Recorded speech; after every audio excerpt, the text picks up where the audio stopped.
Yeah.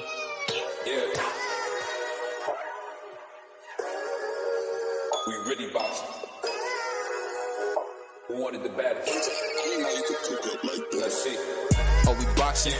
Yeah, we boxing. I need that belt like it ain't no other option. So we punching and weaving and blocking. Defeat ain't an option. Let them know. Shoot a video. Put it on BVO. Let them know. Every time I punch, it's a heavy blow. BVO. Bound to hit like bricks cause it was set in stone. Let them know. I ain't getting body, but I'ma hit this flow. Yeah, way more than a show. This is BVO. This how it's finna go. I'ma throw some jabs. Make them think my punch is weaker than I hook his ass. This the ring, not the kitchen, but I'ma cook his ass. Me and him, that's the pro versus the rookie class. All my life I had to fight, but I still love it. Me and BVO got moves that you can't steal from us. And these haters be throwing shots, but I don't feel nothing. I ain't gonna lie, shit, they alright, but we a little rougher. Step up for the title and face your rival, this ain't no little tussle. Bet I be no bird, being chicken to get your feathers ruffled. Footwork, I'm dancing around my opponent like the Cupid shuffle. Good work, bodies hit the flow, they can't move a muscle. The upside is we ain't in the streets, shooting and shooting up. Catch me in the ring, sticking, moving and suited up. I know everybody can eat, but I ain't full enough. Oh, you said it's smoking some beef? I guess I'm pulling up. Oh, we boxing? Yeah, we boxing. I need that belt like it ain't no other option. So we punching and weaving and blocking. Defeat ain't an option. Let them know. Shoot a video. Put it on BVO. Let them know. Every time I punch, it's a heavy blow. BVO. Bound to hit like bricks cause it was set in stone. Let them know. I ain't getting body, but I'ma hit this flow. Yeah, way more than a show. This is BVO.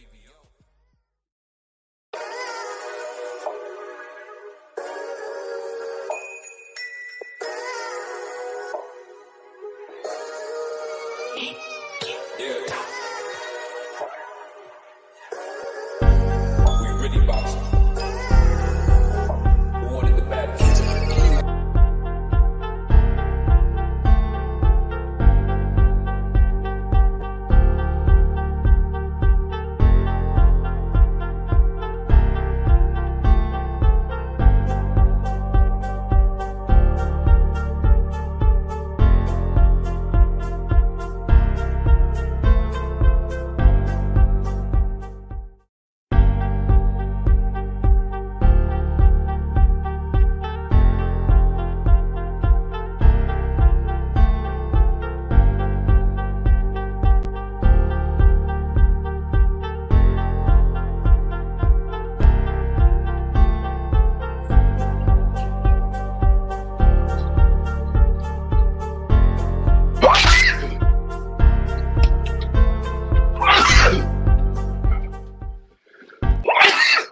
Yo, what's up?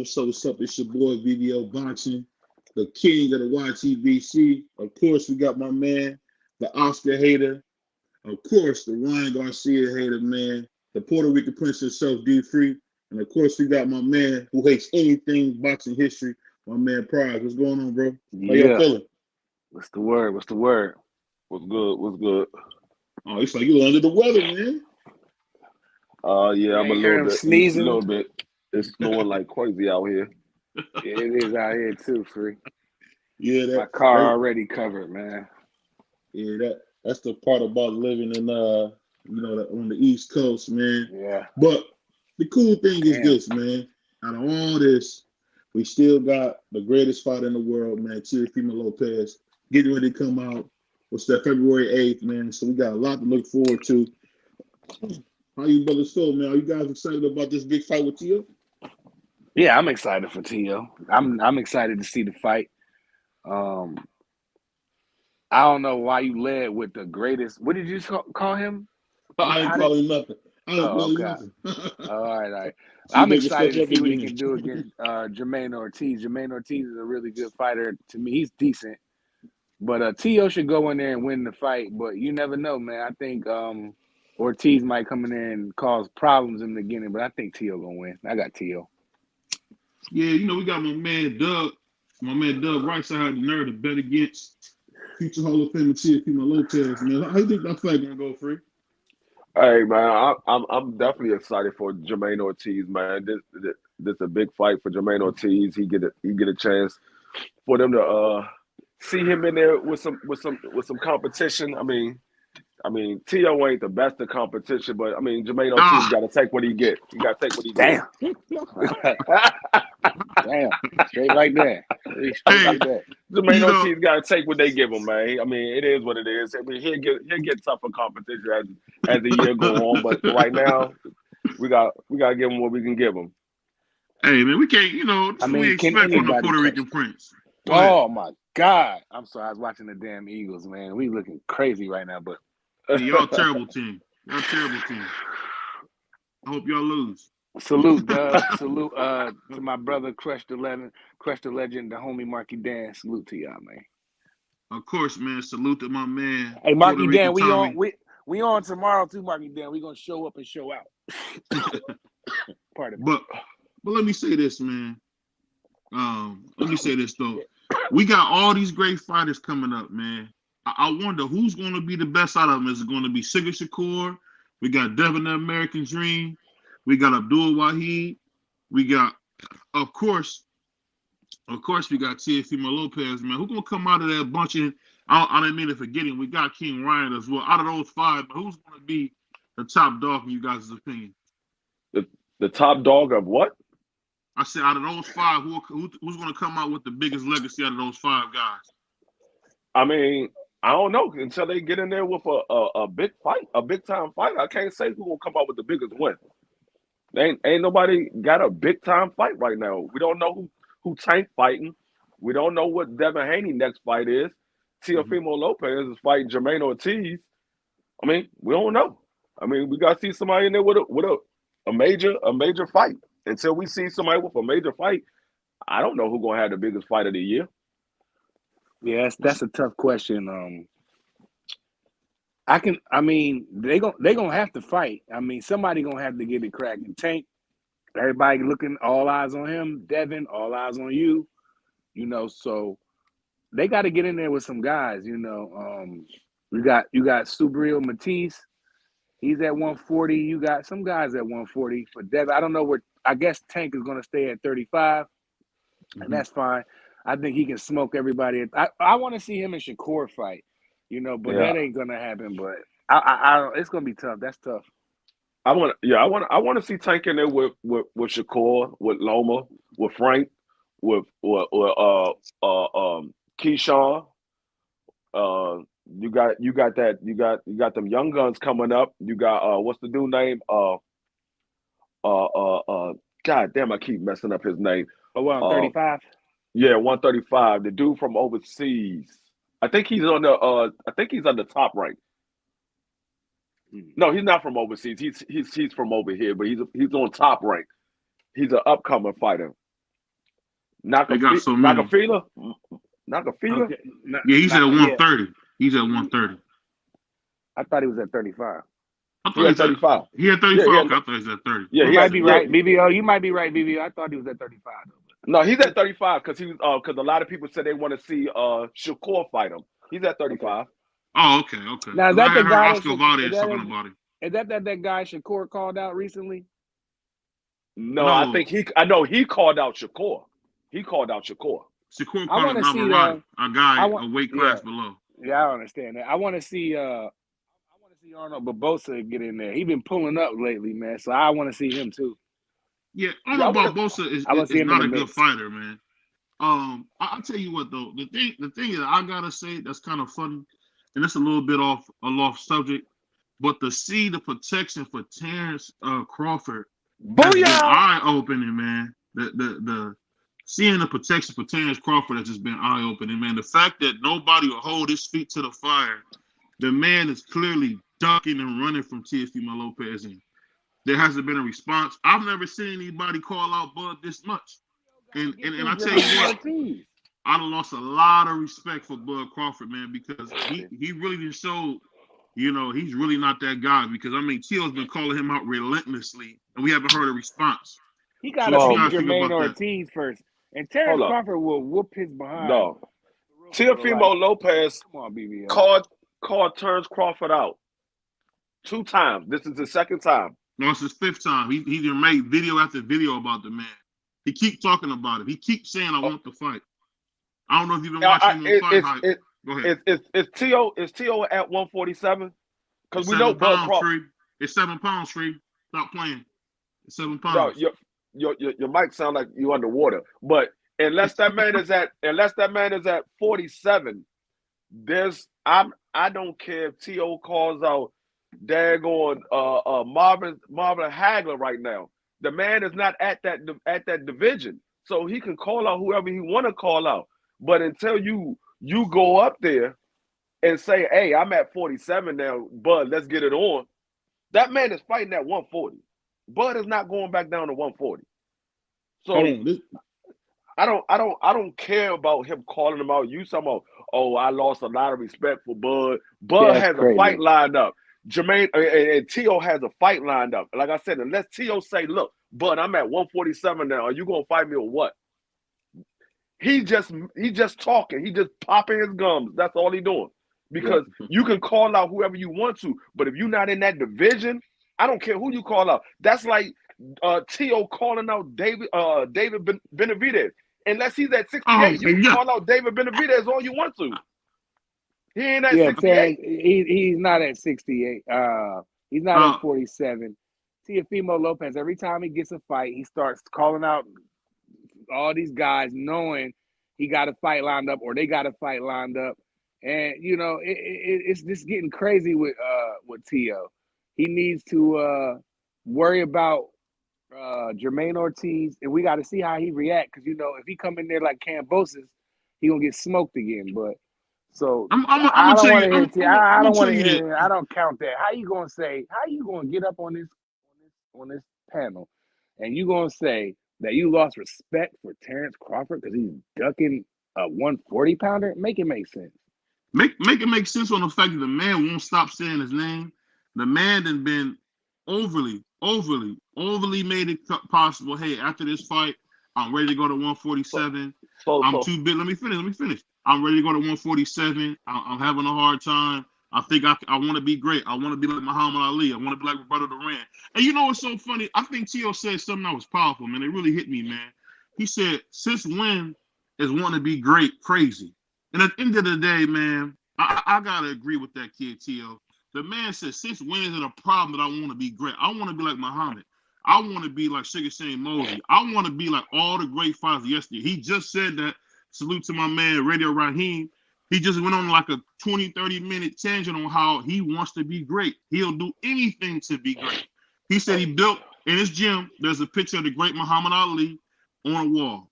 And he said every day he's in that gym, he sees Muhammad and he says to himself, how can I be Muhammad? How can I get to that level? What do I got to do it? I think Bud Crawford, who would be the third time in his career, he fought the number one guy. And I'll just tell you what, man, I want Terrence to grow a pair of nuts and fight this guy. We already seen him fought a beat-up triple Errol Spence with one eye. At the end of the day, man, get in there with a young, hungry lion who said he wants you and stop. Hey, let me ask you a question, BBO. He just get a reference from Radio Raccoon. Yeah, he did. Be serious. Let me ask you a question, BBO. Have you lost respect for Canelo Alvarez? Have you lost respect for him? At times I have. No, ain't no kind of did you lose respect? It ain't no kind of either yes or no. I said at times I have. I said yes, at times I have. Oh, I mean, you didn't lose respect for Canelo Alvarez, but you lost respect for Bud because Bud won't fight somebody at 140, but Canelo Alvarez won't fight nobody at 147. Huh? So he said he's not fighting Bud. So you didn't lose respect for Canelo, but you lost respect for Bud because Bud said he's not fighting somebody, or Bud is not entertaining somebody that's not even in his division. But Canelo said, I'm not fighting. Bud never even said I'm not fighting him. Bud is too small. I'm not entertaining it. But it's too small. You talking about 3 weight divisions compared to 1? But no. You said you lost respect. You said you need this man to grow a pair of nuts. Last time I checked, you taking on a bigger fighter you got a pair of nuts. Not you taking on a smaller fighter. This the thing, man. And I can't remember anybody doing nothing like that anyway. Like jumping up from 47 to 68. I don't remember nobody. That's Roberto Duran type stuff. That's crazy. I want to be great type stuff. I just think it's funny, man. And you know what? It breaks my heart, man, to hear my brother Free, man, who knows this boxing game, been watching boxing most of his life. Same thing with my brother Prize. The fact that y'all, like Tio said it best, y'all think somebody want to be great is crazy. That breaks my heart, man. That breaks my heart, man. Well, your heart just gonna be broken because I don't care nothing about your heart because this is facts over feelings, nigga. And like I said, and that if you ain't lost no respect for Canelo, ain't no reason in the world you should lose respect for Bud because Bud never said, I'm not fighting T.O. He said, I'm not entertaining that. He said, but if you want it, you step up. He ain't at 47. He said he wanted. And you know what's so funny? You got cats like my man G Free who don't even want to hold a fighter accountable to what they said they are. You said you're a warrior. You said you'll fight anybody. You said if you talk about me, you got to come see me. That's what Bud told us. Bud said, yeah, you got to come see him. He said, if you ever say my name, or I'll come see you. He said this on me over again. The man said, don't say my name unless you want some. That's what the man said. If the man is not at 47, he's not fighting him. Bud is not going. You want Bud to go down. That's what you're saying? You want Bud to go down? No, I don't want Bud to go down. This is what I'm saying. Bud said he would go. Let me finish. Bud said he would go down at 147. It ain't no talking. Until he say I'm at 147, Bud, let's make this fight. It ain't no talking. All you doing is just talking. I'm not entertaining somebody that talk. I told you I don't get moved by people that talk. When you want to move me, step in my face like you want to do something. Then now you got some reaction out of me. But by you talking, I don't care about none of that. You just talking. He told the man, I'll see you anywhere. That's what he told the man. What are you talking about, Free? What are you talking about? Tell that man to come to 47 and say, Bud, I'm at 47. Let's make the fight. He's not at 47. He's at 40. He's fighting February 8th at 140. He's not at 47. You know, I'm gonna show some love to the second greatest man alive. He's a cloud chaser too, but salute to my man Crush the Legend, man. How you feeling, Crush? What's going on, fellas? What's going on? How y'all feeling this evening, man? No. We won't smoke, Crush, because you don't hold the same stuff that you be saying. And I'm tired of that with you, man. You know for a fact the man said, I want to be great. Why is your boy Bud not having a pair of nuts and stepping the teal like he said he would? That's what the man said. He said, if you say my name, wait. You say you want some smoke. I always got smoke. It could come heavy, it could come light. It's going to hit you the same any damn way. So I'm on some smooth shit right now. But anyways, I ain't even trying to entertain, no talk about no clout chasing ass T.O. who's scared to death for fucking Devin Haney. And he's supposed to be talking about he got some motherfucking nuts to want to fight motherfucker goddamn Terrence Crawford. And Terrence Crawford shouldn't be entertaining that motherfucker. If he ain't fighting Errol Spence, he need to be fighting Boots. Because the one thing, y'all should listen to my show. D3 was there. Thank you for coming through. I'm cooking on this shit every day. Shit that y'all afraid to speak on. Because y'all some soft ass motherfuckers. I swear y'all the softest motherfuckers ever ran across when it comes to talking this boxing shit. All of y'all protecting guys. All y'all getting a check. Who is Boots, man? Who is Boots? Who is Boots? Who is David Avenesian? Who is David Avenesian? Who is motherfucking vegetable man Galvadowskis who put him on his motherfucking ass that y'all keep on coming in denial about? You see what I'm saying? So I ain't trying to hear none of that. This dude that is considered Mr. Pound for Pound should have been a fighter of the year. All that good shit. Yeah, that sound good, but god damn it. The fact is, as good as this guy is, as much praise that he ain't getting enough. And he ain't getting what he should be getting because he ain't doing what the fuck he should be getting. This guy, as good as he is, he never fought nobody on the even plane as fucking him. I'm tired of this bullshit with y'all giving out this extra sauce, man. It's not happening over here. It ain't going to sell over here. It ain't going to hold up, BVO. Let me land it. Let me land it, bro. Is the fact that the dude never beat nobody, a good fighter that was at their fucking best is fucking facts and keep fighting wounded motherfuckers that's getting Purple Heart motherfucking merit motherfucking awards. Dudes that lost eyeballs and all this, and then people coming up about excuses. How dare y'all get on anybody about excuses? And all you fools make excuses every goddamn day. You make an excuse to your woman, to your man, to your job. Why the fuck you late? You making up lies that you need to use an excuse to use a fucking sick day because you got a cold. There's excuses. So then y'all gonna act like in the sport of boxing the goddamn word don't exist. Y'all some fake motherfuckers, and I got y'all asses, and y'all making an excuse now because I'm on y'all fucking ass. excuses exist. But my whole thing, if you ain't beat nobody at their best, you didn't. And he's seen it better than us because he was front seat beating up on a motherfucker. So I know he had 4K vision that this motherfucker wasn't at his goddamn best. Easy route, take the wounded motherfuckers out. I'm done with this shit, man. My brother Crush coming this thing going crazy, man. Before you go, Crush, Dub, you know I ain't going for the bullshit, Dub. I ain't going for it. Before we get back to the top, I gotta address one thing. Crush, for you to come in here, that's disingenuous to try to say Bud Crawford fighting wounded people. If you get your butt in the ring, I don't want to hear nothing.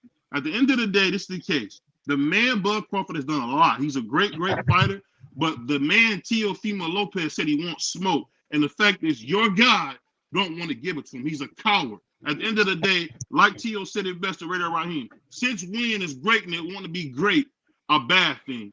But people like you don't want to speak the truth. You don't speak the truth about fighters that want to get it. And he going there. What? Are you serious? This dude is at 140 pounds, but he ain't calling for Matias. And fucking Devin Haney should be calling for somebody in his weight class, not a motherfucker that's a weight class up. He's using his clout chase to promote his fucking fight. He's a nut, yo. If you gonna try to sell this shit, I forgot you missed the controversy. I forgot.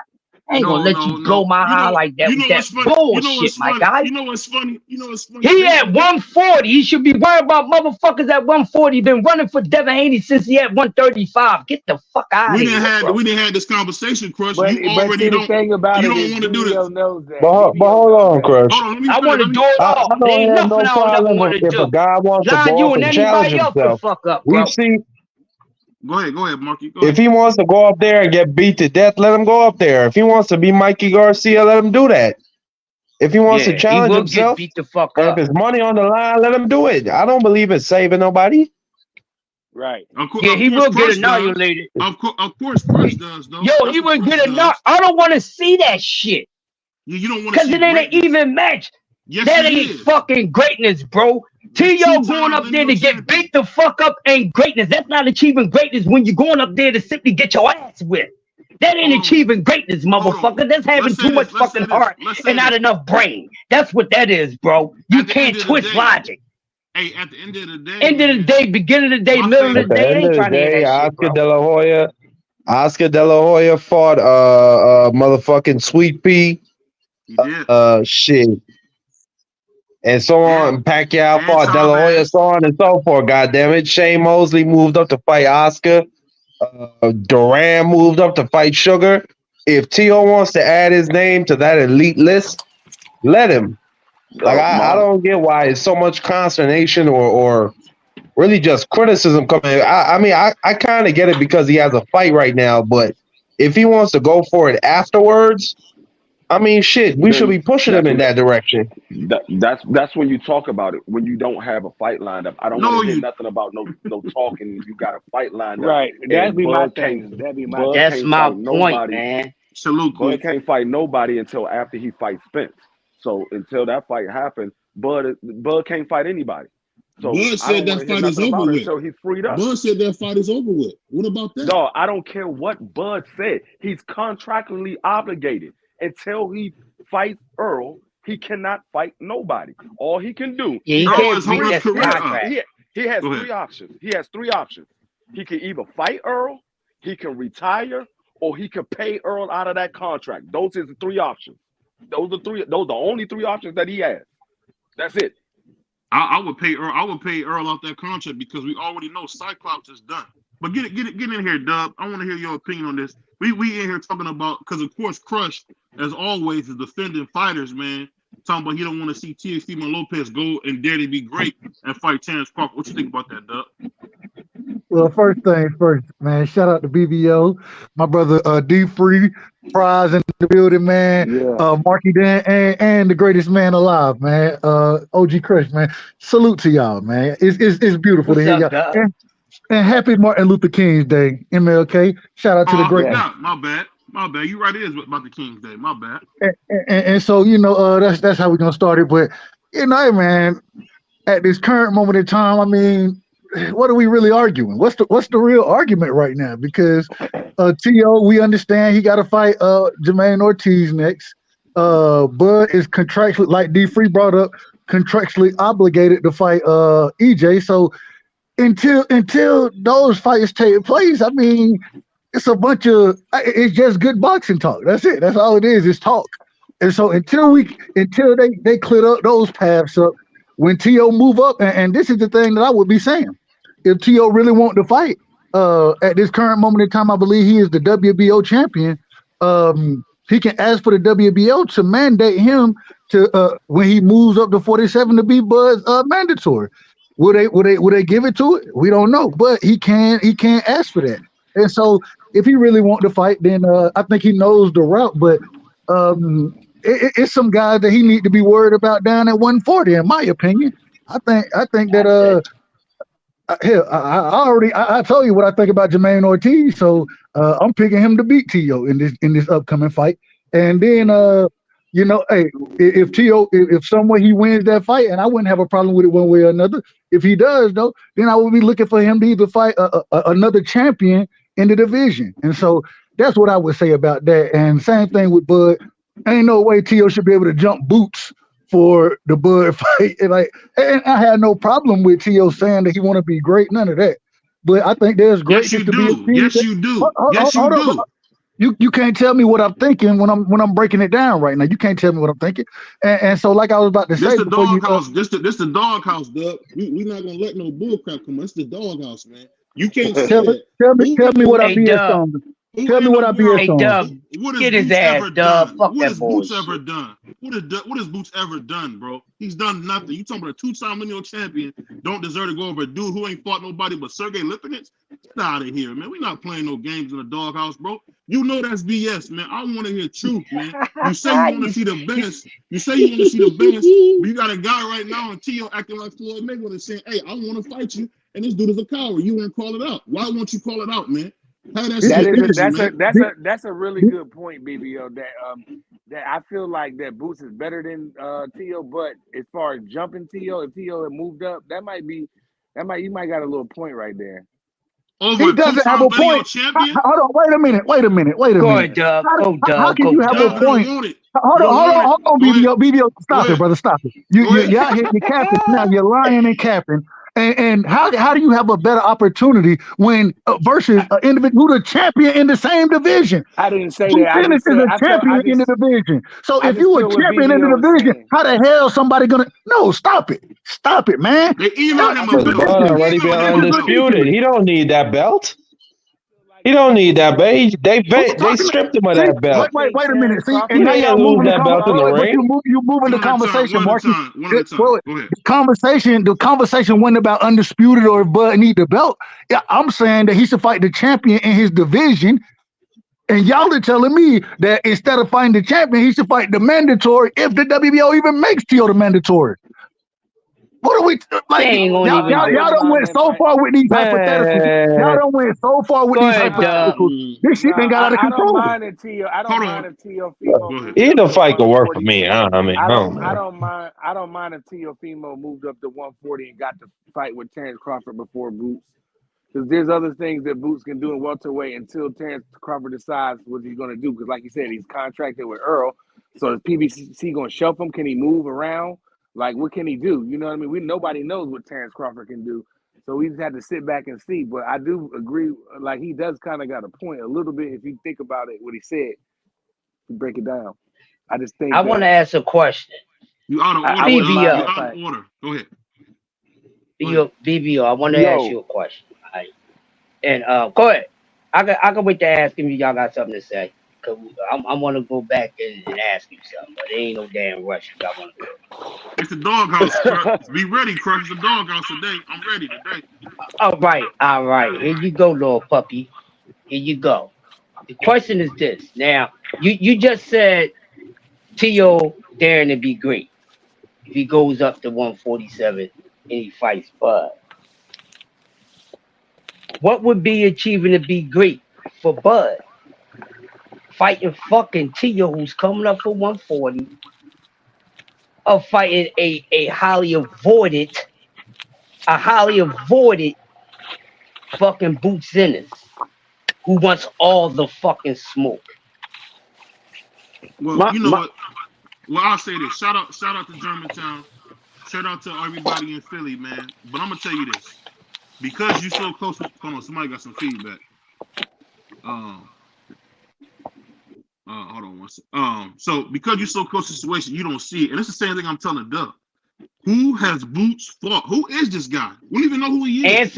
You're not even answering the question, bro. You starting off doing some other shit. Answer my question. My question is simple. The answer to your question is simple. Boots is nobody. He hasn't fought anybody. He hasn't fought a tournament. He ain't fought. You still, dog. BBO, stop the cap. Stop the cap. Oh, you're a captain, bro. Go ahead. Stop. BBO, you ain't in the same room right now. I'll poke the air out. Hold up.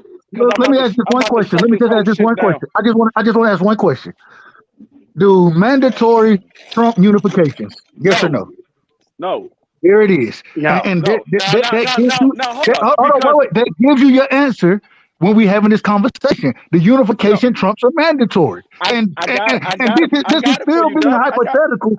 This is still being hypothetical to say that T.O. is the mandatory for anything at 47. This is all hypothetical shit. I got it for you, Dub. I got it for you. Because, like I said, T.O. has a fight with Jermaine Ortiz. When that fight is over, T.O. is free. Bud has a fight with Earl Spence. We don't know when that fight is going to happen. But if T.O. wants to make Bud know that he's serious, let him know that he's serious, he really wants that fight with Bud, move up and fight Boots. Take his goddamn belt, and Bud know you at 47. You can make that fight happen. Bro, I don't mind that either. Now let's be honest. Let's take everything out of it. You think Jerron Ennis, who has fought nobody, shout out to Bozy, I still love you, who has fought nobody, has a chance against Teofimo Lopez? Are you out of your mind? What? Yeah, I think he has a good chance of beating the guy who's got a Teofimo Lopez. Man, he'll fuck T.O. up. Crazy. Are you crazy? The man hasn't fought nobody, but the man is a champion at 147. Hold on. Is Boots better than Lomachenko? Yeah. He's better than Lomachenko. That's the easy ass question. No, that question is a whole different thing. Loma is a 135 pounder. Boots is a big ass 147 pounder. Some people say he walks around close to 170. I don't know if he probably would finish his career at 160. Jerron is probably finish his career at 160. No, I heard Boots say that out his own mouth. D3. Boots will finish his career at 68 at least. Close to 170. I ain't even mad at close that. To 170. I think it's like 167 or 168 he walk around, but it's well, listen, if T.O. wants to do that, let him. But whether he does, let him get his ass kicked. Whether he does or he doesn't walk around at 170, we know he can't come in the fight no more than 157 because he has the IBF champion. He's the IBF champion. He can't come in no bigger than 147 or the day of the fight. 157. Yeah. I mean, I'm sorry, 157. He can't come in no bigger than 157 the day of the fight. Now, so it don't matter. Like I said, because BBO want to claim that Boots hasn't fought nobody, he will be whooping your man ass, and now you know that he fought somebody. Man, Boots will stop T.O., bro. He will stop that man. Hold on. That fight ain't going past 3 rounds, man. Let me ask you a question, because I think Devin Haney beats Boots. Boots is not that guy. I think Devin Haney. You crazy. He had knocked Dev the fuck out, too. You out your mind. You out your mind. If it ever happened, put your money on the wood. The bet on the wood makes the money good if ever fucking happen. He would knock Devin Haney the fuck out. I don't think anybody on the panel is a bigger. I don't think anybody on the panel is a bigger Devin fan than I am, and I'm picking Boots to win that fight. I'm picking Boots to win that fight, bro. Dub, you one of the realest I talk to, Dub. I gotta give you that. You one of the realest I'll say this. You know what? I don't want to make this about Teofimo Lopez. I don't want. You already did. You started off with that. You already did. No, I did not. You started off with that. I said who would be the king. Who would be the king. But I'll say this. You named T.O. and started going off on T.O. I lost respect for Bud because he won't step up to fight T.O. You called the man the greatest fighter in the world right now, BBO. No, that's what you said. Say that, man. You did say that. Rewind the tape. Rewind the tape. Rewind the tape. Rewind the tape. No, you didn't say one of. You said the greatest fighter in the world right now. That's what you said. We all know we all know BBO. BBO's favorite fighter is Jamel Charlo. We all know my favorite fighter is Jamel Charlo. So we I gonna don't care who your favorite fighter. now- I'm going off of what you said. I'm going off of your listen, words. This is what you Get said. it, dog. But let me ask you this. Get So what happens when Tio beats Boots in the decision? What happens when he beats him in the decision? Then Then what? he got a legitimate shot at Bud Crawford. He beat Boots. There it He got a is. legitimate shot at Bud Crawford. Facts. Yeah. That's I the don't answer. see. So if he beat Boots, I don't give him credit then because it seemed like he beat Loma. No But credit. We we give gave him credit now. We give him credit we now. had this So you conversation keep the other day. saying Hold nobody up, gave hold him up, credit. I keep We telling you, gave him BBO, credit you the just last started. time. You just started listening to YouTube. You just came on YouTube. You wasn't around when Tio fought Loma. We gave him credit for Loma. We thought we was going to see Tio versus Devin Haney, and then that Facts. man started moving funny. And he ducked Devin to fight Kambosos. Okay. Whoopsie. Now we talking about duck. And you know what's so funny about this? You really believe that we heard what happened with the meeting with Bob. What happened with the meeting with Bob? Man, Tio, check that dude. The only I know what person y'all that was don't watching. believe it, Tio the only ain't person that don't believe check it is you. shit. You the only person that don't believe it. Everybody else believe it. You the only Just- one that don't believe it. Hey, BBO,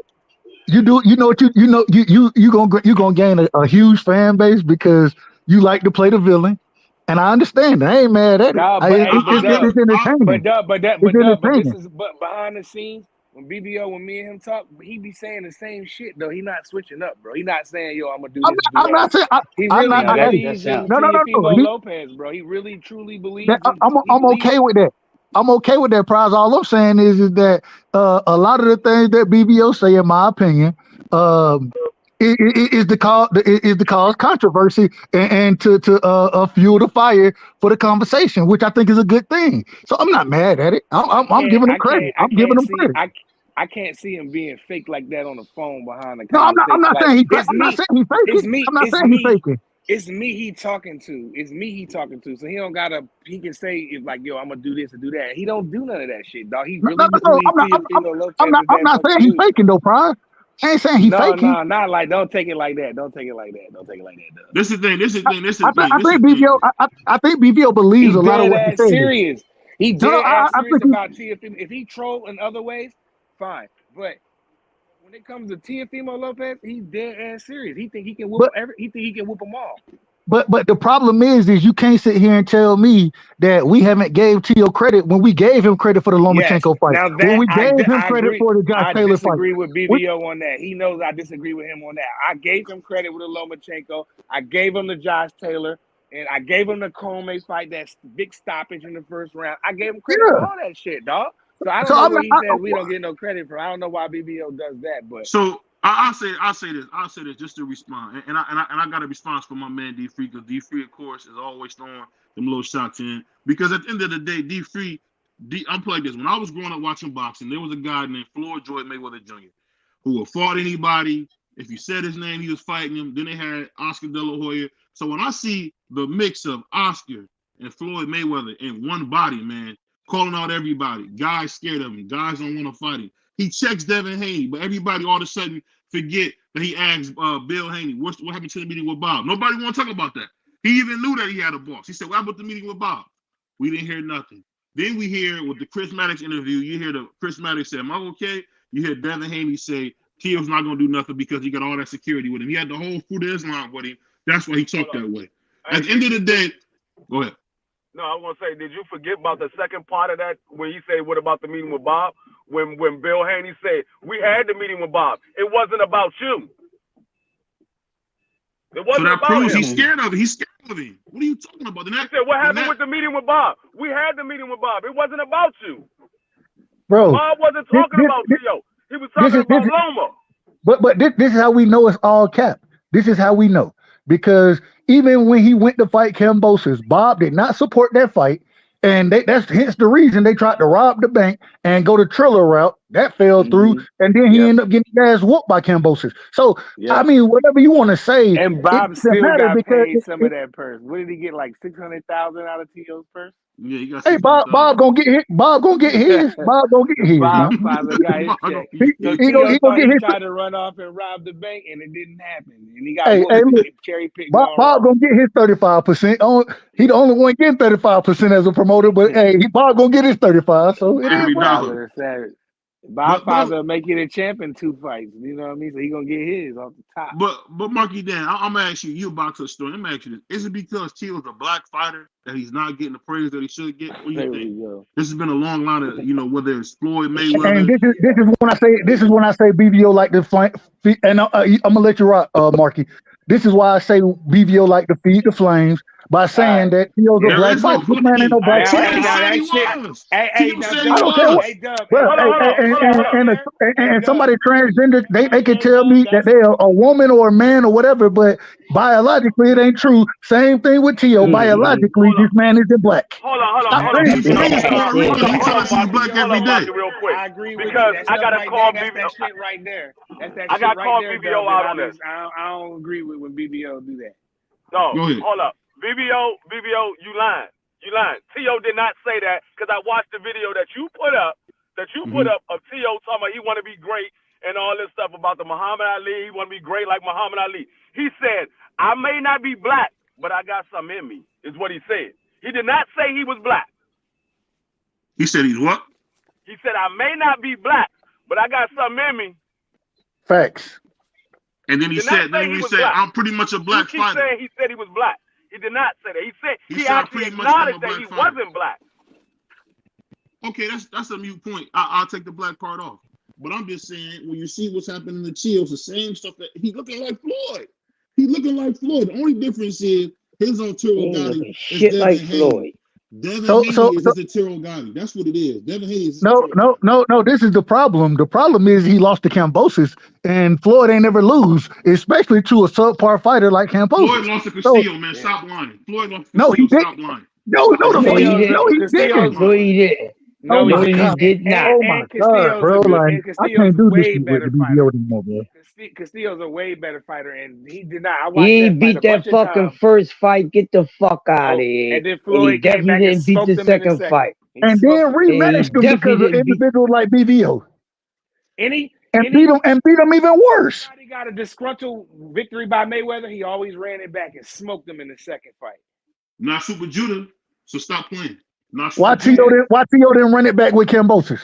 Couldn't make the weight. He didn't lose the Super Judah. Exactly. What are you talking about? He didn't lose the Super Judah, BVO. No, you missed what he said. He said the dude that if the fight was controversial, he ran it back. That's But what it wasn't a close fight though. Floyd clearly won that fight easily. Zab had some moments, but he didn't do not even close enough to beat Floyd Mayweather, especially at that time when Floyd Mayweather was considered one of the pound for pound.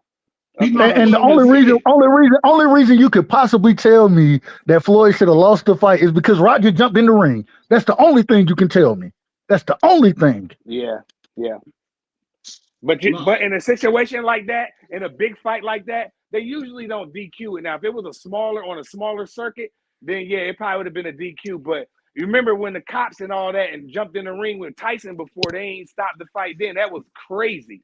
You know what I'm saying? Yeah. So there's been crazier shit that happened in that. And it was a moment, and that was a good call by the referee to let that go on and just tame everybody down and let's get back onto it. Because that was the Brooklyn came out of Zab. So I'm a Zab fan. The thing, but at the same time, this man he hit Floyd with a low blow, bro. Like, I mean, come on, bro. Like, I don't understand. And once again, hit him with a blow behind the head. Hey, real quick, and this is why I say, Prize. This is what I'm saying with BVO. You got to understand. Yeah. That's why I say it got to be. This is what I'm talking about. That shit there, I agree with you on that. There, yeah. When BVO says Tio gives a black fighter and all this, when he's the same guy that was sitting up there bitching about the black fighters. Oh, y'all can have him. And what did he say? Remember that? Y'all forgot. Yeah, he said top rank, two black. They got too many black fighters. Yeah. Yeah. We done heard Tio. Hey, we done heard him say it. He was bitching. Hey, BB, I bet they got too many black fighters. Did you have smoke for Tio when he said? when T.O. when he called them black fighters niggas and shit, do you have a problem with that? Well, I'm from a different part of the country than you. I'm used to spending people saying the N-word. So I'm a little bit from different. I'm from a different part of the country than you. I'm used to Spanish people saying the N-word. It's a little different here. And maybe because of where I'm from, maybe that's what it is. Maybe it's a cultural difference. You feel me? Maybe that's what. Yeah, you know, y'all got like the Ku Klux Klan and all that kind of history down there. Up here, Spanish and black people grow up the same. So if the cops say get on the car get on the car N-word to a Spanish kid, he gonna say the same thing to you. That's how it goes.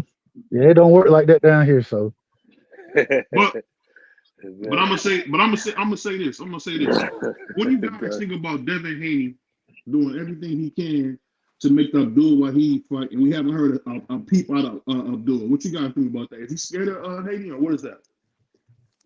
Oh, Abdul Wahid's at 135 pounds, my man. Oh my God, he fought at 140. Devin Haney's at 140 pounds, my man. Stop the nonsense. Not worth talking about. Keep it moving. Keep it moving. You should be talking about Matias and some shit. He's at 140. I ain't trying to hear that. I agree. I got to move on from that bullshit. Let Not good boxing talk. Let it go. Let it go. I think there's a better conversation to be had. Why hasn't Abdul Wahid? Why hadn't the brother sent a contract to a Shakur Stevenson or that's Frank Martin? Yeah. I think that would be a much better conversation, much more fruitful than anything talking about Devin and Abdul right now. So, and way more logical, Doug. May That's the I fight add? that we want. That's the fight we want. We want Abdul versus Haney. That's what we want. No, we don't. I want to see that fight. I do want to see it, but at this current moment in time, they in two different divisions, and both of them got other smoke that they need to be worried about. Versus trying to fight each other, unless Abdul Wahid plans to fight at 40, and according to him, he doesn't. So I don't know why we keep having that conversation. I don't even think it's worth the conversation anymore. Let's talk about Shakur. Let's ask why when Bob done finally came out and said we willing to make the Shakur and Abdul fight. When he comes out and says that, then that's what I'm looking for. All right, we done seen y'all do cross promotional events when they were big enough. I don't know if it's going to be big enough for him to do it at this current moment in time, but I really don't care how big the fight is. I want to see them get in the ring with each other. I want to see the best fight the best. So, hell, that's the fight we should be worried about at this current moment in time. Yeah. I don't see any reason why Frank Martin and Tank couldn't happen at this time. That would probably be his best fight against a skilled, slick black fighter. You know, some we don't see him usually get in the ring against. You know, somebody who's not a Mexican flat-footed, type of fighter. Come forward fighter.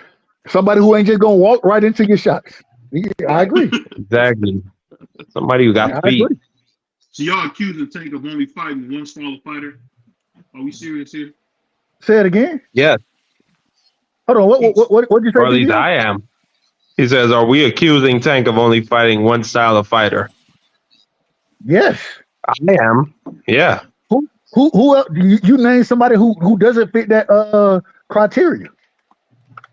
I mean, I can't disagree. I just think it's a little unfair because the man say he don't want to be the best. He said he never asked for a tough fight. That ain't what we talking about. So what I'm trying to figure out is what do we want from Abdul? He don't want the best. He showed you. He not like T.O. or Devin. Just because he don't want to fight the best don't mean we not looking for him to fight the best. But he's showing you through his whole career. The man's almost 30, Doug, and he hasn't fought nobody. I mean, and so we should be critical of him. For what? He's not going to change. And I don't care if he changed or not. I gave Tank Davis credit for Leo Santa Cruz. They piped them all up. So when he got melted, how old was he? 100 something?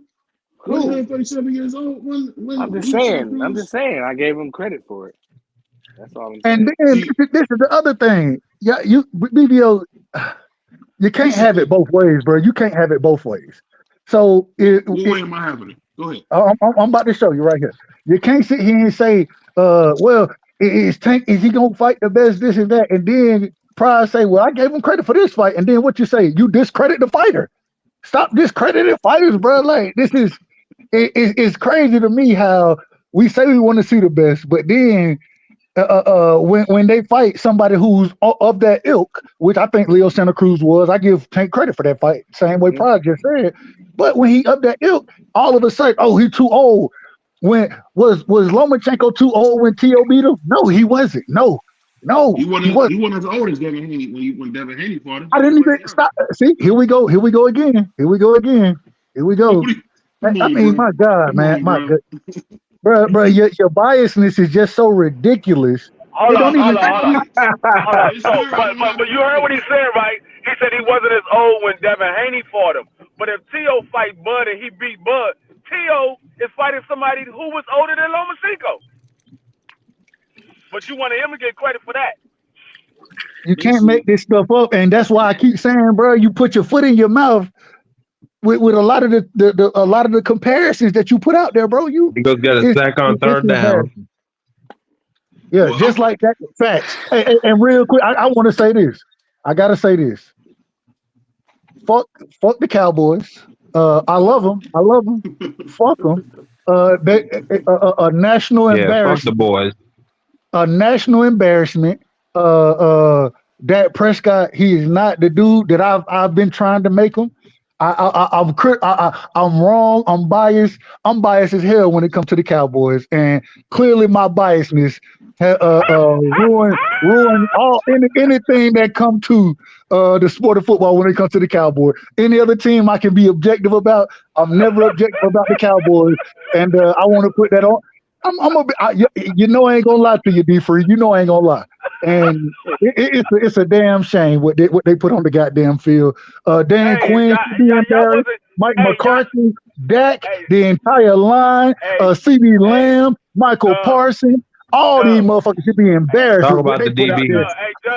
Hold on. Last point. Look, D-Free, real quick. I stopped watching the game yesterday. I stopped watching it in the middle of the third quarter, and I started watching Cat Williams' Netflix specials. That's how bad it was. Hey, look, I'm an Eagle fan, and I'm over here on the ropes right now with this Tampa. This shouldn't be like what I will say, Doug. We're not on the ropes. I gotta give the Cowboys some credit because they didn't get blown out like the Browns did. At least they made it competitive at the end. They was getting blown out. It was 48-16 with 6 minutes left. That was just garbage. It was like 48-16, nigga. They was getting smoked. Hey, if you look at the score, you won't tell it. You can't. What the fuck you say? You look at the score, you won't tell it. What the fuck you say? Yeah, that's what the Cowboys do. Empty calorie garbage time. That's where they reign. That shit hurt me so bad, bro. Hey, but I'm saying the Browns was getting beat so bad they couldn't even get no scores on the garbage time. The garbage score they got was 14. That was it. Yeah, that's all they could get. Look.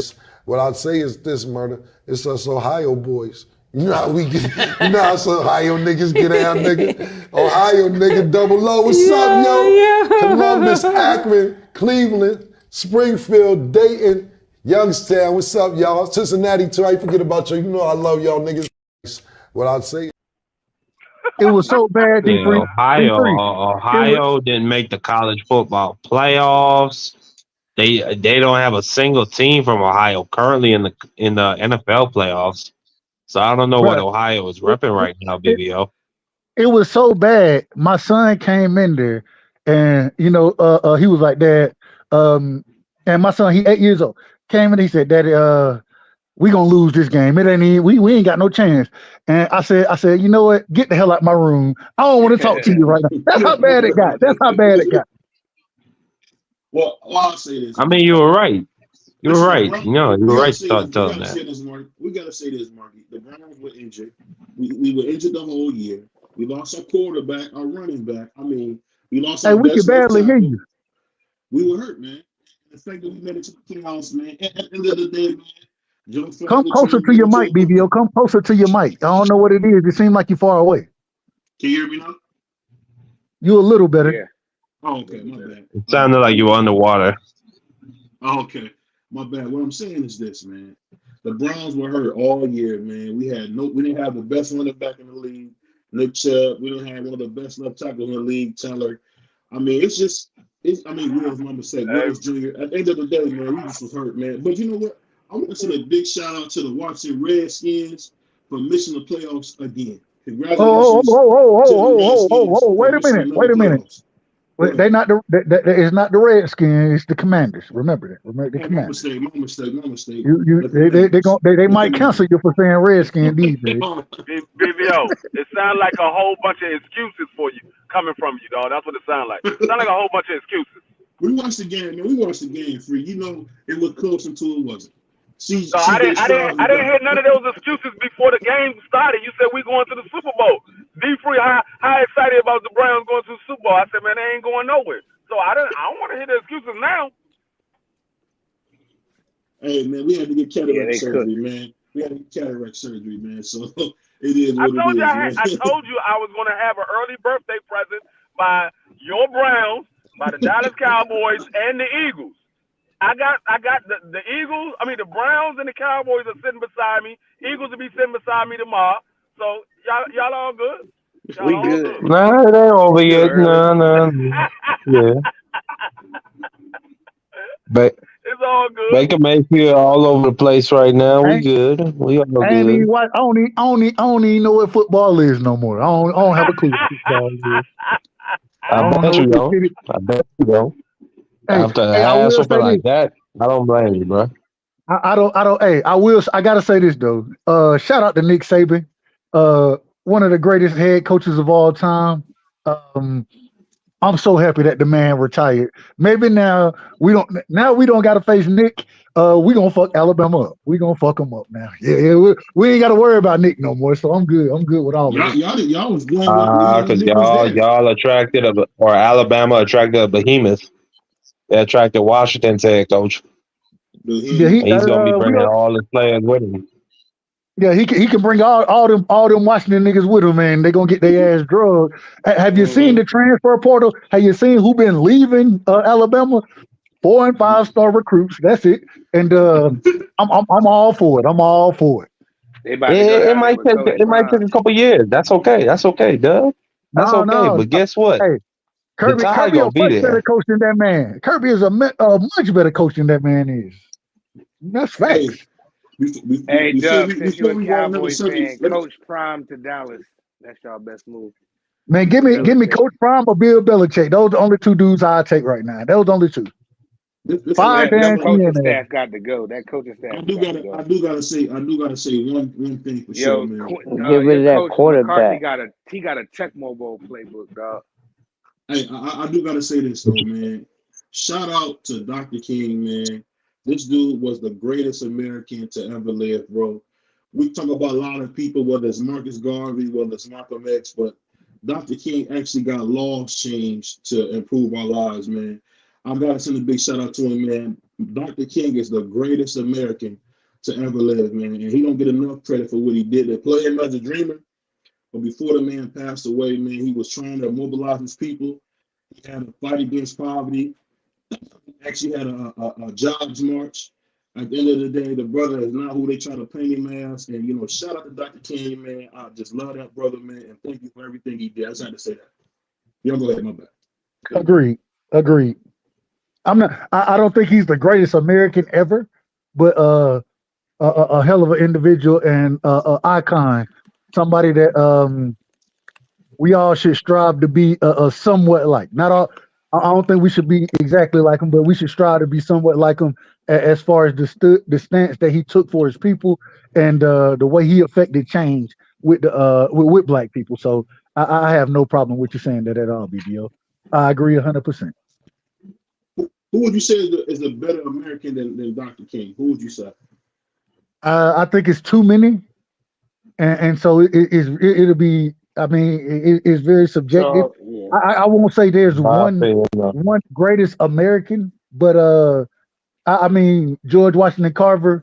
I think he don't get enough credit for what he did. You know what I'm saying? I think there are a lot of individuals who just don't get the credit that Martin Luther King gets. But I'm not saying they're better or worse. I'm saying that overall, all these people deserve credit. I don't think there is one individual you could say is just the greatest. Same way with boxing. I don't think you can just say there's one greatest boxer of all time. I don't think you can say it. Sugar Ray I agree Robinson with is clearly that. I Sugar agree. Ray Robinson is clearly that. So I he I agree better can't with than you say. on that, he bro. greater than Muhammad Ali. Of course, Muhammad. He All right. looked up. Muhammad Ali idolized him. So I mean, it was a fact. When Ali first started boxing, Just because you Sugar Ray idolize Robinson. somebody don't mean you can't surpass their legacy. Listen, when Sugar Ray Robinson, when Ali first came out as a mouth of the South, Sugar Ray Robinson was there every day. Even when he was screaming at somebody, listen, he said, "I got Sugar Ray with me." Blah blah blah. We both pretty. We both about to come get you, listen. Come, So he really BBO, got come so closer to your motivated. mic. Closer to your mic. Closer to your mic, brother. My Respectfully. bad. My bad. Are you wearing headphones or something? You don't wear headphones. I'm trying to new mic. Somebody sent me. I gotta do a review on. That's why I sound crazy. My bad. Okay. But Okay. but what I'm saying is this. Unfortunately, when you do the review, just let them know that this ain't the one right there. This ain't the one. Well, I'll say this: when you don't have a Muhammad Ali without Sugar Ray Robinson. Sugar Ray Robinson was there every step of Ali's career in the beginning. You heard him say, "Hey, I'm with Sugar Ray. You don't want it with me listening." So I just can't say there's nobody that can compare to him, man. What he did, you know, in that time in Jack the country, Johnson, man. Joe Louis. Hold on. What do we? I mean, there Sam are other fighters Langford. out there. Yeah, I mean, that's what I'm saying. I don't think there's one, just the greatest boxer. I think that it's a list. Like, and I don't think if anybody ranks another one over any of the great. I mean, it's subjective. So I just can't say one is the greatest. That's all I'm saying. I agree with that. The man was there at least 20 years before me and you even Fix your born. damn mic, man. Good God. Hey, bro, I'm trying to just No, do this review, man. BBO, it's 2024, and I boy. could tell who's a real boxing historian by how they react to somebody's boxing list. Like a lot of people want to get almost offended by who you have as the GOAT. Like you Yeah. shouldn't have no problem if somebody want to have Floyd as the GOAT on their list. That's their motherfucking list. Like I saw the brother, the historian Hardline Boxing. He had a list for 130 years of boxing. His own pound for pound list. It's like it's no way, and I agree with you. It's no way you could say that it's any one person deserves that distinction. Yeah, I agree with that.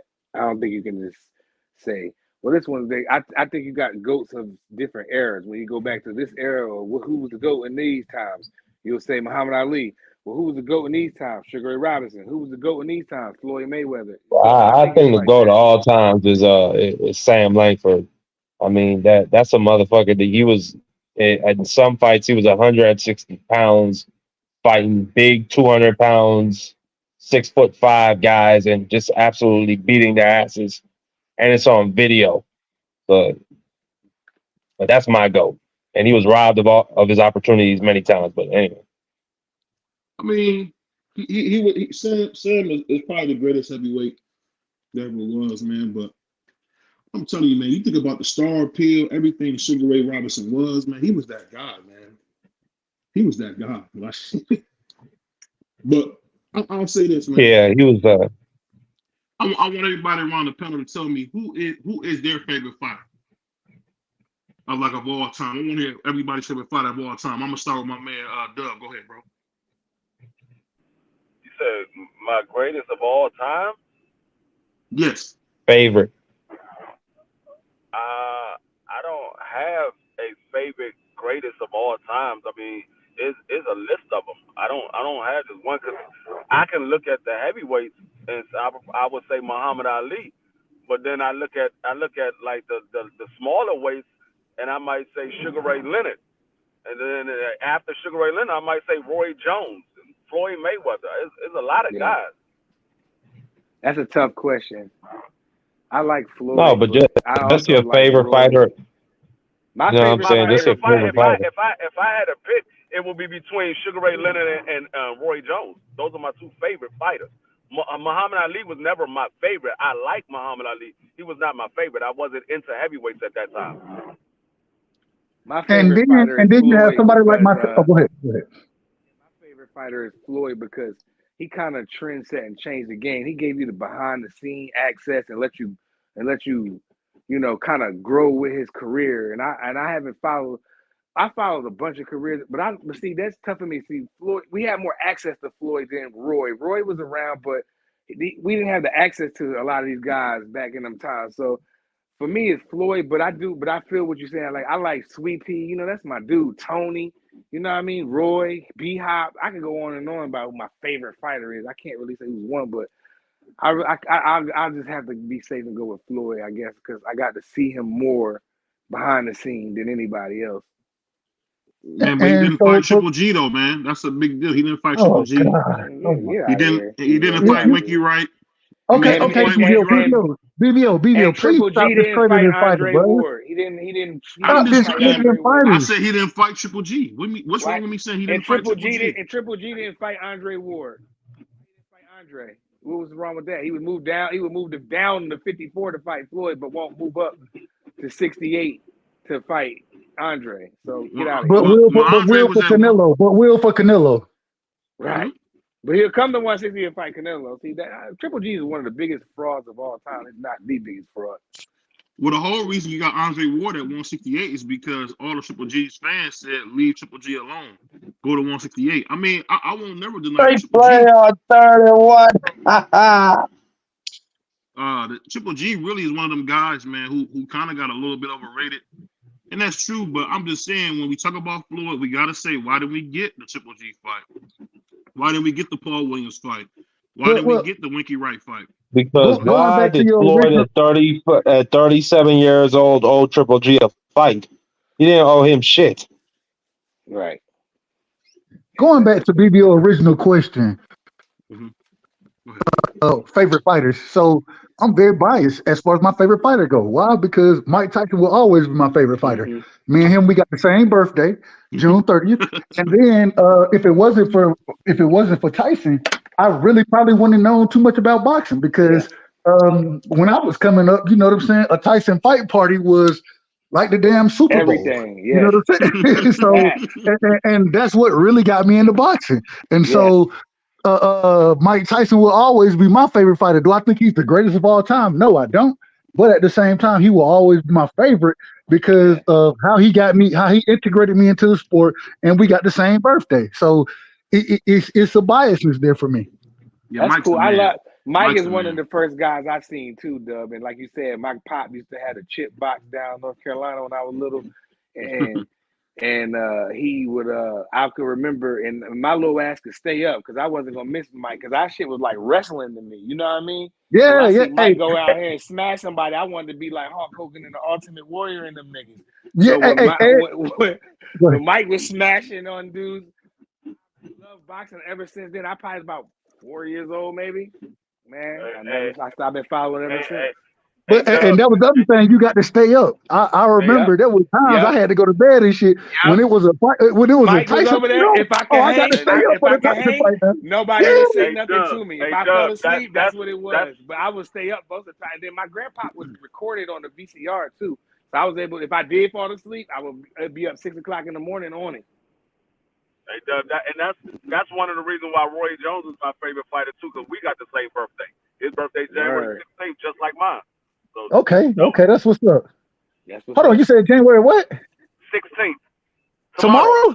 Yeah, his birthday tomorrow. Man, happy birthday! Happy birthday, Doug. I mean, Free. Happy birthday, Free. Yeah, and so I think that's why when you go into who's or quote unquote the greatest of all time and all these type of things, everybody's list is going to be different. And so you can't say, oh, you hating on. Nah, ain't nobody hating. It's just how they look at the sport. Like, I mean, if you go ahead. No, I get what you're saying. I want to hear from my man Marky. Then, who's your favorite fighter? Other than I know you like Inoue, but who would be your favorite fighter of all time, man? He said Sam Langford. Oh, you said Sam. I you did say Sam Langford. But you know, it's so funny. My bad, Marky. My bad. Yeah, your mic is jacked. Oh yeah, you chopping up, Marky. You chopping up. Chopped and screwed. But I'll say this though, man. I'm really excited. I'm really excited about what we're getting to see. Hold on, ask Crush. Crush, he ain't give us his favorite. Oh, my bad, Crush. Go ahead, Crush. My bad, Crush. I ain't see you up there. My bad, my brother. Go ahead, Crush. Who's your favorite fighter, my brother? Crush. Crush checked out. He might be on a coffee break. Yeah. You asked about my favorite or my greatest? Oh, you said who's your favorite too? You said your greatest. Who's your favorite? Yeah, my favorite fighter of all time is Evander Holyfield. He just personifies everything I demand from a fighter. He fought everybody, and he has the most rewatch value when you talk about fights ever. All his fights at heavyweight were wars, and he fought everybody. And he was always undersized. You just can't ask anything more from a fighter. Marky Dan, that's a good pick, dog. I love Evander. I love Evander. Yeah, he's a savage. I remember the that real game. deal Holyfield, baby. I had that game back on Sega, and I was the only one out of my friends that can whoop him. Y'all remember that game, Real Deal Boxing? I feel like Evander was good. Sleeping on that. I feel like he was good. That's probably way before my time. But the way Lennox beat him, man, Lennox beat the dog out of him, bro.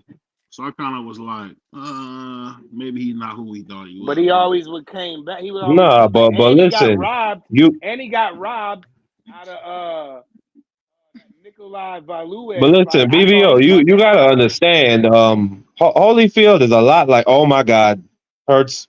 Did he give up But yeah, Holyfield is a lot like Floyd in a sense. He has multiple facets to his career. You know what I'm saying? You got the first version of Holyfield, which is cruiserweight. Then he moves up. He's fighting Michael Dokes and them. Then he knocks out Buster Douglas, fights Foreman, and then he goes into the Bo fight, comes back at 217, beats Bo, loses some more, comes back again and again. And that's his career. When he fought Lennox Lewis, bro, he was done. He was 37 years old. He was not the same fighter who was bouncing on his toes and who could throw combinations. He was a jab and grab fighter.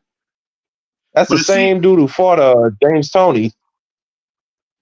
This is the thing I'm saying. The only thing about Evander, his best win, in my opinion, is George Foreman. And George Foreman was 100 years old.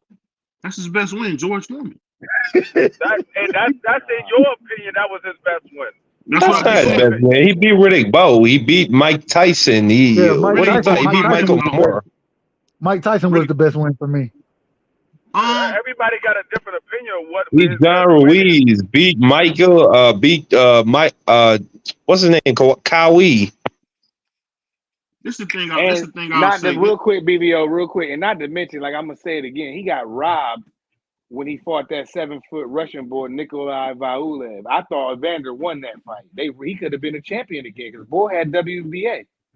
Yeah, he could have been a 5-time heavyweight champion. And they robbed Evander out of it. They robbed him out of it. I'm not. Don't take what I'm saying as like hate towards Evander because I thought he was a terrific fighter. I'm just saying his best win was really against old George Foreman because at the end of the day, Teddy Atlas said something, and I love Mike Tyson. We all love Mike Tyson because Mike Tyson. That's why a lot of us start watching boxing. Let's be honest, anybody under 40 years old, Mike Tyson touched your life and made you want to watch boxing. I remember at 4 or 5 years old watching Mike Tyson at my Uncle Al's house, man. We was like, this dude, because he came out of jail, that dude, I was like, how'd he get all them belts? You know, as a little kid, you don't know, like, how'd he get all them belts? He came out of jail. Man, Mike Tyson is one of the best, but Teddy Atlas said it best. He had 5 real fights, and he lost every one of them. So if we being honest, Mike is not as great as he's popular. He's not a great fighter. He's a popular fighter. You know. Before he went to jail, he beat everybody he's supposed to beat. I put him in the. I think that jail derailed him. I really think it derailed him. I mean, nah, because he lost to Buster Douglas before that. Yeah, and he had that tough ass fight with Razor Ruddock. His head wasn't on his shoulders. It was in Japan. He had fought 2 weeks. Man, look. I'm so sick. Stop with all the excuses for Tyson. He fought 2 weeks prior to that knockout, that first knockout. He fought 2 weeks. Not 2 years, 2 weeks. This is my problem with Tyson. It's always an excuse for why he couldn't get some shit done, bro. His wasn't on his shoulders, bro. What you think, man? Muhammad Ali was doing all kinds of wild shit in the Philippines and still got it done against Joe Frazier. The fuck up out of here, man. Ask Bob Arum what they were doing before the Frazier fight. They can't tackle, bro. Look at this shit. Doug, hey Doug, let me ask you a question, man. We are trash. We are garbage. We are trash. Body, hold on. We don't deserve to go any further. We're talking boxing, dog. Hey, Doug. Is Dub still there, or he might Yo, be gone? no, I'm here. No, my bad, Hey, my bad. I'm gonna ask you this, man. How come Muhammad Ali does not get any flack for the wild stuff he was doing in his career, bro? What is that about? Is that because we love Ali so much? Because when you think about the stuff Ali was doing to women, nothing with violence. Let's be honest, nothing with violence. We want to say that. But what do you think? Why don't Ali get any flack for how he was living? It's the same thing that with Wilt Chamberlain. It's the same thing with Magic Johnson.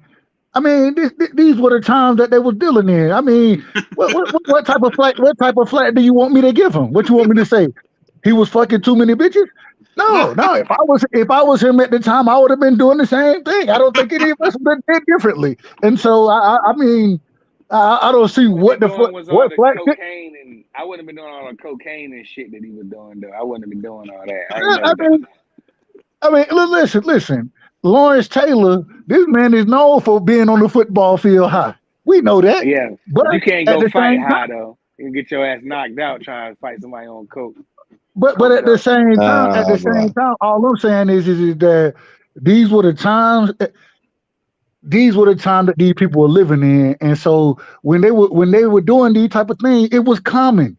He wasn't the only one doing it, and I'm not saying it's right, wrong, or indifferent. I'm just saying the reason he ain't getting flack is because a whole bunch of other motherfuckers done did it, and they did even worse stuff than that. So, like you said, but the infidelity is kind of bad, Dub.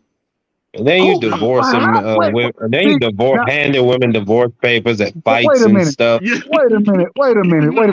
Now, if that's what we're gonna go with it, then now all of a sudden we gotta say the infidelity with Martin Luther King was ridiculous. No, we're not gonna do that. Whoa.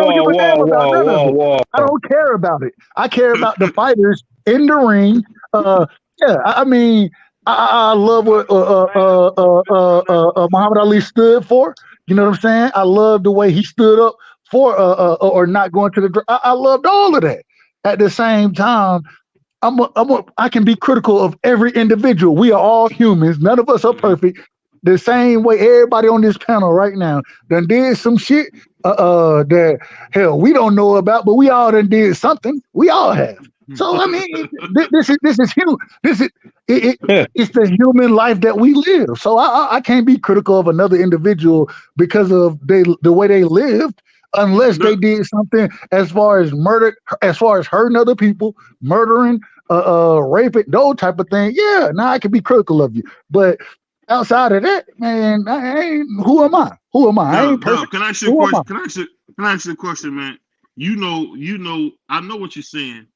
But think of it like this: the man on 3 separate occasions handed women divorce papers at fights. Who cares? Who cares? I mean, but hold on, Dub. You just said it right there. You don't care as long as you're not hurting anybody. I mean, he humiliated those women. He didn't hurt nobody. He humiliated them. Man. Y'all going way too far now. Dub, he met a reporter. This is ridiculous. No, listen, I'm not joking. He met the reporter on Monday. What you mean? Who the fuck does that? He went on vacation with her for a month, and then he moved this. Hold on. You're breaking up. You're breaking up, BVO. Fix your mic, man. Fix your mic. It's crazy. They sent me this mic, but I'm about to say some bad stuff about this mic. But this is the. Hey, you know what's so crazy, Dub? I was hyped when they sent me the mic. So I'm like, oh, I'm a real life trainer. They sent me a mic. And I've been hearing my brother say it's trash all night. I'm not going to drop the name brand, but y'all going to see me drop a mic review coming real soon. But I got to say this, man. Dub, you know that stuff was foul, bro. The man moved. He went on vacation with them for a month that he just met, moved out of his house, and just moved in with his new wife like it was nothing. And said, "Send me bro, Floyd Mayweather lived with 7 women. Who cares? But that's that agreement he had with those 7 women. Come on now. You gotta sit here and find the worst out of everybody. Who cares about that? You gotta find the worst out of everybody. I ain't gonna say everybody, every black man. You gotta find the worst out of every black man because the Latinos don't do no wrong. The Latinos don't do no wrong. Is it a problem that Ryan Garcia? Why didn't you call out Ryan Garcia when he announced divorce proceedings literally an hour after his child was born? Talk about that, BBO. And people are calling his wife a whore because of that. What are we talking about, man? Let's leave these people. They personal lives is their personal lives. As long as they ain't did nothing. Real personal, y'all can have that. Hey, as long as they hold on real quick. As long as they ain't did nothing, like I said, as long as they ain't land themselves in jail by harming an individual.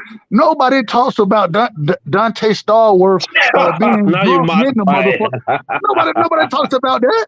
So I mean, why are we talking about all these other things, man? It means nothing to me. It means nothing. Hey, Dub, you know what's funny, man? This is one thing you can't take me to the Lord, man. You bring me to the curb. But I'll just say this, man. It's just all it is, all those things going to making a great fighter. Because one thing about Muhammad was he set us up to be a direct leader, man. He wanted you to follow his moral compass, man. I've heard a lot of his speeches, man. Ali was talking like a president at one time. So it's like to hear how he was living compared to when he was talking, it's like, dang. Are you gonna do the same thing with Martin Luther King? Talk about President Kennedy. Hold on. Are you gonna do the same thing with Martin Luther King then? That stuff, I heard a lot of that stuff was over fantasized about Dr. King though. He had one or two chicks that he was rocking with, but he still was with his wife, man. He was cheating on his wife. As far as I know, Dr. King and his wife have never gone into divorce proceedings. So obviously, they had an understanding, Dub. So who are we to really get in between? Yeah, who are we to really get in between that marriage? I'm not trying to. I'm saying that at the end of the day, why are we bringing these things up about Muhammad Ali? I don't know. Video asked a question about fighters' characters or something.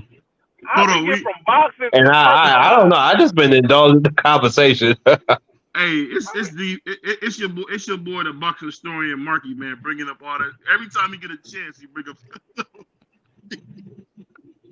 But let's get back to talking about boxing and favorite fighters. It went from favorite fighters to personal lives. Yeah, ain't nobody. Hey, we don't give a damn about it. Real quick, BVO, you might need to go switch your mic out because you're going in and out. Yeah, go ahead. I don't know what's going on with it right now, BVO. Let me get my usual. Hold on one second. You'll sound a lot better, respectfully. You'll sound a lot better. Going. This is the mic I was trying. Go ahead. Real quick, Marky, man, I want to ask you a question though. After what we seen, so we seen what Beterbiev did against Callum Smith.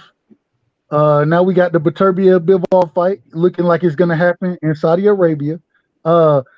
What's your thoughts on that fight, man? I've been thinking about it, and I'm gonna switch my pick to Beterbiev. I had Bivol. I really thought Bivol was gonna be the one to outbox him, but I just don't think anybody could take Beterbiev's punch for 12 rounds. And I think Bivol will probably dominate the rounds, but at some point the rubber is going to meet the road. And I just don't think that it's a fighter that's been able to weather Beterbiev's storm yet. Can Bivol be that man? We're going to find out, but I don't think so. So I got Beterbiev in that fight now. Did you think Bivol got hurt to the body against what was the brother name? I don't even know his name. The dude from the UK. Lyndon Arthur. Anthony. No. Bivol, not Beterbiev. Bivol. Oh. Lyndon Arthur. When he fought in Saudi Arabia on the undercard, Lyndon Arthur. Yeah. There we go. I thought he got hurt to the body in that fight, and so if Lyndon Arthur can hurt you to the body and you couldn't stop that man, it's hard for me to pick Bivol to win the fight, bro. It's hard for me to pick him to win. I got to go with Beterbiev. But not only that, Beterbiev's footwork impressively every time, bro. I'm gonna stick with my pick. Nah, it's all good. I'm gonna stick with my picking and go with Dimitri Bivol. I think Artur Beterbiev gets hit a lot, and he does take over. I feel what you're saying. He put that pressure on, start walking you down. You can't keep him off of you. You're done. But for some reason, I think Bivol moves a lot, and I think that's gonna give him some trouble. And I think he's gonna box him around. He's gonna look around. It's gonna be too late. I tell you what. If they put Bivol and King Arthur in another packing play like he had on Saturday, he ain't gonna be moving around nowhere. Yeah, Hey, that's look very that small ass true. ring. Put him in that That's small very ass. true. What If was that? 18 by 18? If they put Bivol in the small ring, he might be cooked. That makes a difference. He needs to be able to move. You know what I mean? So if they put him in that little ring, and that might get ugly for him. I'm still gonna go with my pick. I don't like switching. I'm gonna roll with Dimitri Bivol. Nah, I mean, I like Bivol, but I don't think he got the power. You know what I'm saying, to keep Beterbiev honest. And because he ain't got the power, that boxing ability is great. You know what I'm saying? It's great. But at the same time, I don't know, man. Beterbiev, that man, have y'all seen his training videos? Yeah. Bruh, I watched this man do not they weren't really push-ups, but where he went from palm, fingers, then flip his wrist over. Then I watched this man rotate. Man, normal individual don't do this. Normal individual can't do it. And I think, man, that dude is different. He's just different. Yeah, I'm gonna tell you something. No, when that man when they put him in the ring, a lot of people say that man is gonna knock him out. Now this is 2 times he actually showed that he can box. He ain't going to just come. He can come straight forward, but he also can move around that ring. He ain't gonna sit there and just stand there and just take shots. He can move around the ring because Caleb Smith was in with some bombs. He was in them with some bombs, and that man was not going nowhere. He was not going nowhere. He was hitting him with everything he had. He was hitting him with everything he had, and I will say it's interesting because when you watch. And when he come in there with them high socks on, that'd be the funniest thing to me. Them high ass socks he be having. But when you watch him, the way he's able to bounce around, the man does not look like he about to be 40. You know what I'm saying? He looked all of 32 years old in his prime still. And it's hard for me to pick against that. The only thing I'll say, I can't even say it. I said it already. I thought that, hey, if we seen the man get old overnight, you know what I'm saying? We see that happen with fighters. That ain't what we saw in this last fight or this past weekend. And it's hard for me to pick against him. It's hard because the power, the boxing ability. How you out jabbing the bigger, longer fighter? How you out jabbing that man? The reason you out jabbing him because you got him scared to throw his jab. Callum Smith was scared to fight behind the jab. I think Bivol jab is better. I think it's better than Callum Smith, but I think Callum Smith got a hell of a jab. And man, when you make somebody scared to fight behind their jab, bro, that just show the power. When you touching them, they show that power. Them shots don't even look like they be hard hitting shots. But once again, I can't say it ain't hard hitting when Callum Smith laying down in the damn ring like, what the hell just hit me? I can't say that shit don't hurt. I can't say it. Did you see Beterbiev's jab? That shit is crazy, bro. Hey, that was kind of crazy snapping Callum Smith's jab back. Look at the chat. Look what Thomas put in the chat. What do you say? He said he emailed Iceman Scully to congratulate him on the win, and then he said, "Look what he said." Oh, that's what's up. Even his own Yeah, trainer salute said Iceman that Scully. he looked the best that he's ever seen him. He ain't never seen him look that good. Yeah, he was really sharp in that fight. Artur Beterbiev. I ain't really seen him, and I say it respectfully. I ain't never really seen him not sharp. Hell, I thought he looked sharp when he fought when he got cut, even though he got cut by a head, but against Marcus Brown. I thought he looked sharp in that fight. I thought he looked sharp against Joe Smith. when he stopped Joe Smith I and didn't what? think he looked that sharp against Anthony Yard. I thought he looked, man. Anthony Yard, in my opinion, this is just my opinion. If Anthony Yard sparred, you know, his trainer is against sparring, and so he really don't spar like that. I think if that man would spar on a regular basis, I think Anthony Yard would be right there in the same breath as both Bivol and Beterbiev, in my opinion. That man can punch. He got decent footwork. He got a decent jab.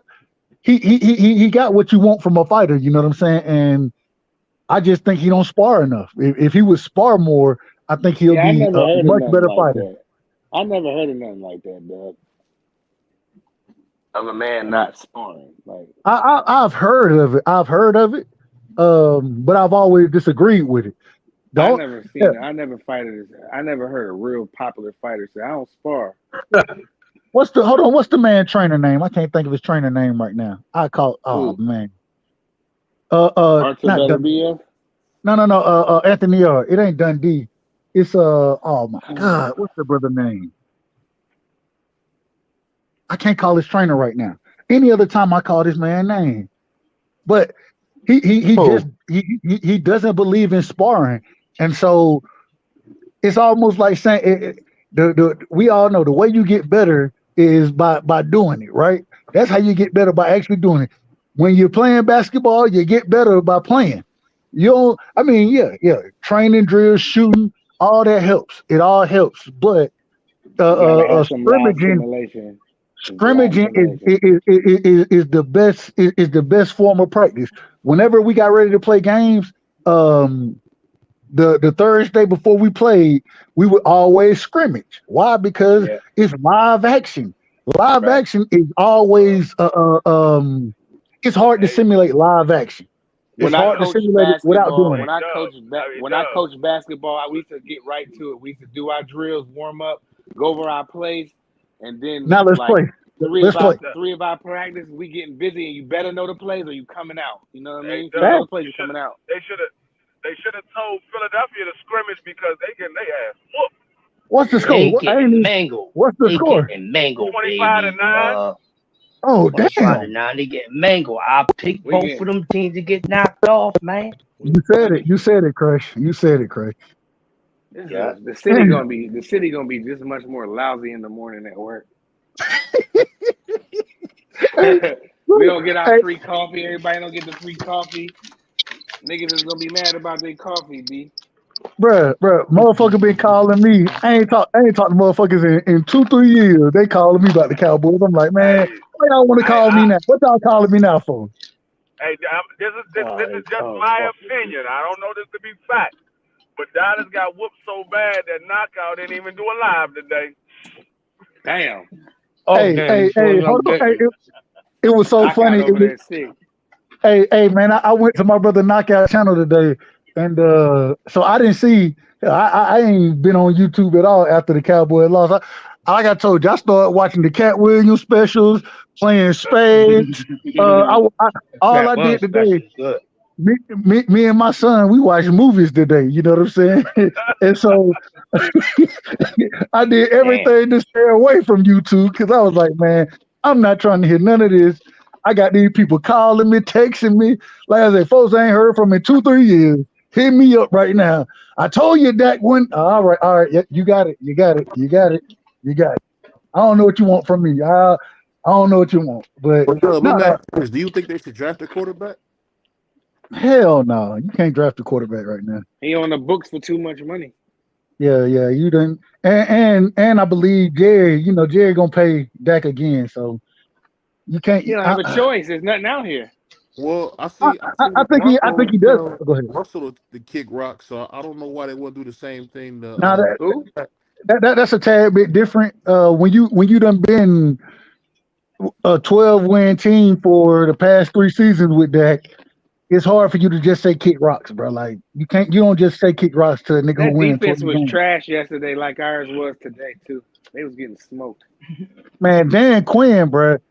I rock with Dan Quinn, even though I don't rock with the Falcons at all. I rock with Dan Quinn when he was here. I rock with him in Seattle. I don't rock with him since he's been with us. man, let this man go. This man need to go, man.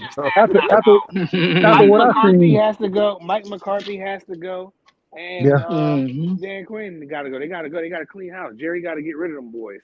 I think Mike McCarthy, man, he did a good job of making the Cowboys really, really good in the regular season. I just think in the postseason, it's tough, man.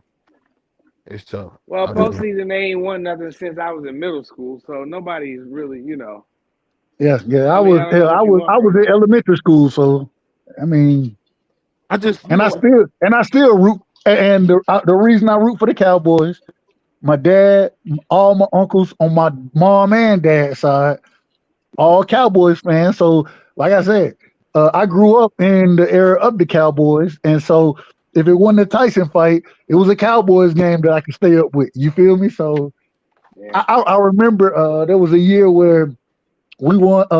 I think it was 93, I believe. At the time, I'm about 5 years old, and the Cowboys they go and they score. I'm jumping on my uncle back. You know what I'm saying? We got cheese dip going, man. Man, we having a good time, man.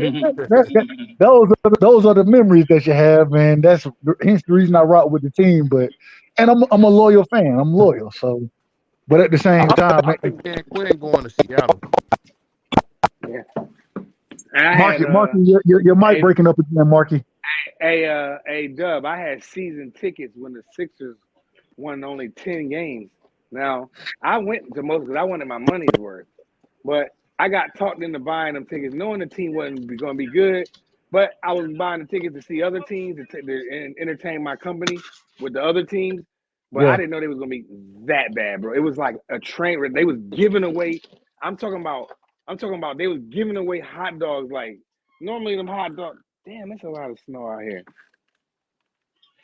Normally the hot dogs is a couple dollars, but them shits they was selling them shits for $1, dog. I was like, damn. Y'all out here it was crazy. When I first not when I first, but when I finally started making a little money after I graduated college, I bought season tickets one year for the Falcons. Well, it wasn't just the Falcons. The dome had just been built. The new stadium had just been built, and so it was funny because I went to the Cowboys game that year. The thing is I knew some people, and so I didn't even sit in my seats. I sold my tickets and was in a suite for the Cowboys game. You know what my tickets were used for that year? The majority concerts and when the monster trucks. When the monster trucks would come, me and my son and we would go to those things. We had more fun at that than anything else. I was like, I'm about to say, don't sleep on the monster trucks, though. The monster trucks, that shit be live, bro. That shit be live as fuck. I would have thought that, that's not my kind of stuff because that's not like most of our people. We're not about to do that. But I'm from the country. Ticket. I had some tickets. You gotta think outside the box sometimes. That ever since then, that made me want to try any and everything. I done been everything but Major League Soccer, professional soccer. Hey, and even the soccer games, Atlanta United, they were playing in there at the time. We went to a couple of Atlanta United games. You know what I'm saying? Like, I want to go to the ones in England. I'm trying to go all the way to the game. I ain't trying to. You know what I'm saying? Bro, I swear to God, bro, I put this on everything I love. So I went to Italy one year. This was when I was probably a sophomore in college. My best friend, his dad works for NATO or used to work. He retired now. I really don't believe he worked for NATO. I think it was in the CIA. I'm not sure, but whenever somebody tells me they do logistics and I don't know. That's what he says he does for NATO is logistics. I never believed it, but we got a chance to go spend 2 weeks in Italy, and we went to he took us to a basketball game. Actually got to meet Randolph Childress. I don't know if y'all know who Randolph Childress is. Yeah, he's playing for Wake Forest. Wake Forest. He played for Wake Forest. Yeah. NC or he owned the ACC or for the ACC tournament. He had like the scoring record for the ACC at the time. He hit 12. He hit like 8 threes on Get Us. Yeah. See, I'm a diehard Tar Heel fan. That's why I know that history. But go ahead. And so we got to rock with him, and then after that, we got to go to a soccer game, bro. Nice. The fans. So when we went to the first off, and at the basketball game while we watching, this was before I had because after we went and ate with him, you know what I'm saying? He ran out of an Italian restaurant, man. You got all type of food coming to you. But so before that though, I had no clue that he was gonna be playing. And so I'm like, man, that's Randolph Children, you know what I'm saying? This, that, whatever. And Quinn Dad was like, nah. We going to eat with him after or whatever. So while we watching the game, I swear to God, the people like the fans, that like the team is losing, right? And you know how you have like in Italy, it ain't like a world professional stadium. I mean, it is professional or professional arena, but it's like a little barrier, like but what between the fans and the court. These motherfuckers, they done knocked the motherfucking barrier over. You know what I'm saying? When the team lost, they knocked the barrier over. I mean, they rushing the court, everything, and the chants and shit that you hear, you be like, God damn, what they saying? Because you know it's all in Italian. And my homeboy, his dad was like, nah, they saying fuck the refs and fuck, you know, F this and F that. I'm like, damn, it's like that. And Straight so like then, that. I'm trying to go. and so when we went out to eat, he was like, bro, because I was asking him, you know what I'm saying? I'm like, bro, how y'all deal with this, that, whatever. He was like, man, last season when we lost like 4 games straight. And when we lost those 4 games, the fans showed up at our practice and they told us, they said, look, we paying to see y'all play. If y'all lose again, y'all it's gonna be trouble. You know what I'm saying? And the coach actually had to spend like 4 days. He couldn't go to his house because the fans had surrounded his house. The man had to go and sleep. Him and his wife and his kids had to sleep at the police station. That's crazy. Like 3 What days town later. is at? Speaking, you know who I was kicking. You know who I was kicking it with last What week? what Or the which weekend town is before this last? at? I was with Chris Carwell. You remember him from Duke? Chris Carwell. Yeah, I remember Chris Carwell. I was kicking it with him. I was kicking it with him for like an hour, yo, at my man's shop. Yo, he's a cool brother, even though I'm a Tar Heel dude. And this snow was crazy. Oh, I don't know nothing about that. I don't know nothing about the snow. Bullshit right here, dog. But Marky, took some salt from work, man. Real quick. So, the team that he was playing for, I can't remember the name of the team, but I know they were playing. They were playing in Vicenza, and so we were staying in Naples. That's where Quinn Dad was from, or Quinn Dad was staying. So we were staying in Naples. We went to Rome. You know what I'm saying? Did a tour of Rome for the day. And then we went to Vicenza to watch the game. So it was a good time though. Italy is crazy though. Italy is crazy as hell. Like you'd be surprised. Like everybody tell you it's a really nice place and all that kind of shit.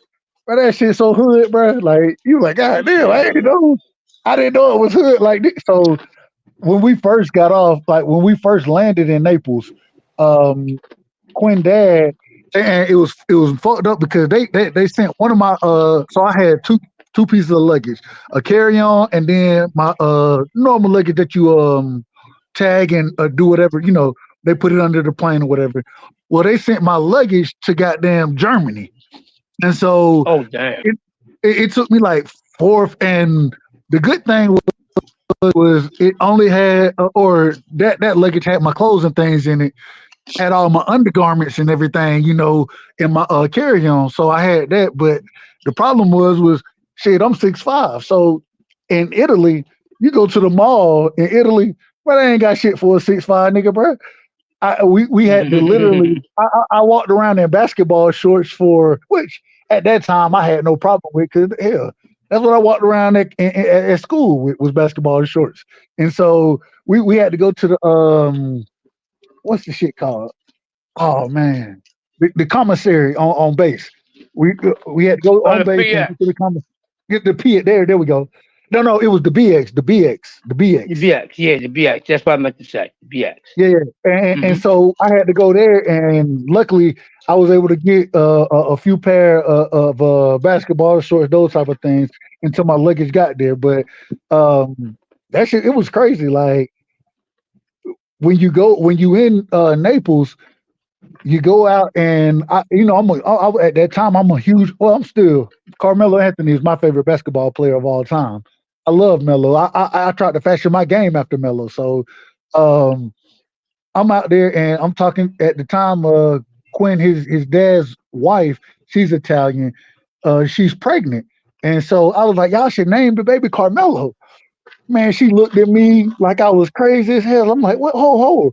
And then Quinn dad was like, no, we can't name him Carmelo.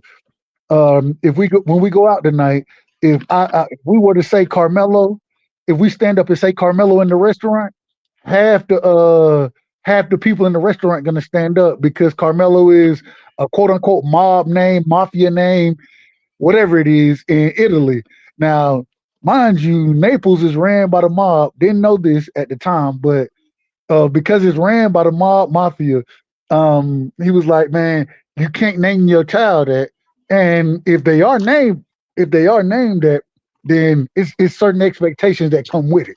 And I was sitting there thinking, I'm like, man, these little motherfuckers out here, y'all scared of these people?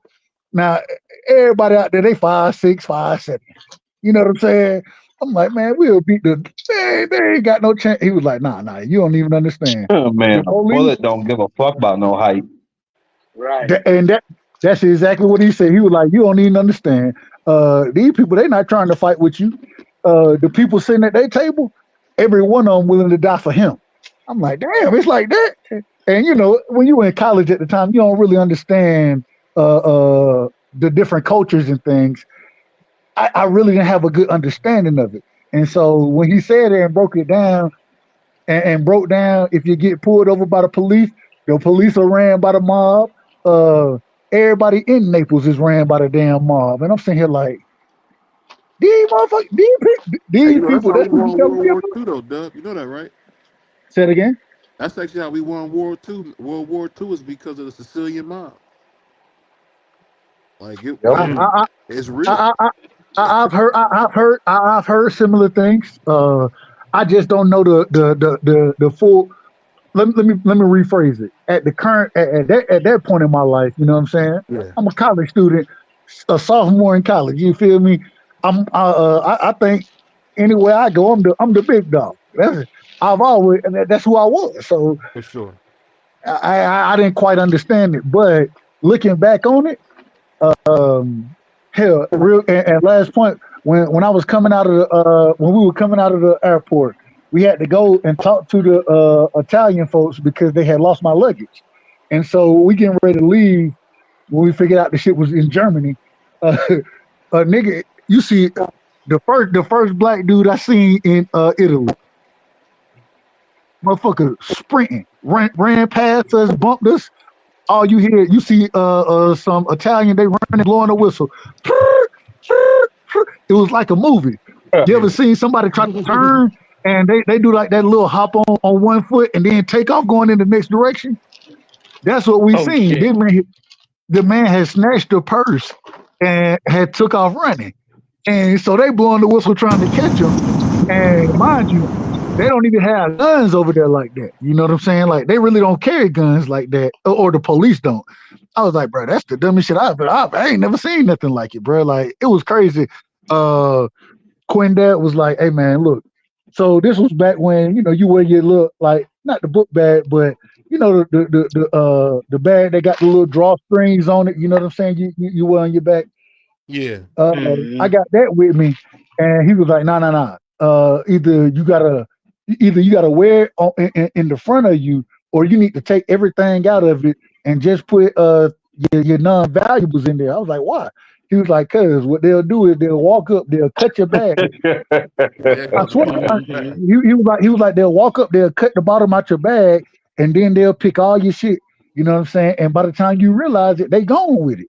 So either you wear it on the front or you need to leave that alone. I was like, what the fuck am I? But it was a fantastic time over there. It was a fantastic time.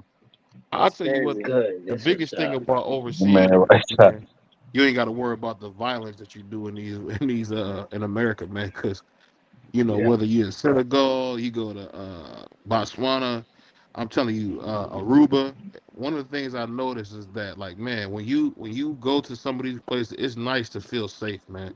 It's a doggone shame you feel safe outside the country than you do in the country, because I don't know if a lot of you guys noticed, like, Cleveland is like one of the number one place for like missing kids, and it's like one of the number one places for like gun violence, like in the top 20 for gun violence. So it's like it's a shame overseas, man. There ain't no weapons or none of that. It's almost like a normal life, like it is when you was a kid. So I don't know about y'all. I hope to one day retire overseas, man. That's what I would love to do. Because it's getting dangerous in America, bro. I think that just traveling around, I done been to a few different countries, and the one thing I realized traveling around is that a lot of these motherfuckers are much nicer. You know what I'm saying? They remind me of the country life. So where I'm from, hell, if I'm in the mall, if I'm wherever I'm at, if we make eye contact, I'm gonna say what's up. I'm gonna say hello, how you doing? Have a good day. In Atlanta, you know what I'm saying? You say that, motherfucker, be ready. Chill out, brother. I just said hello. All I said was what's up, man. That's it. I don't want no smoke, bro. It ain't even about that. And so when you do live in those areas, I understand it.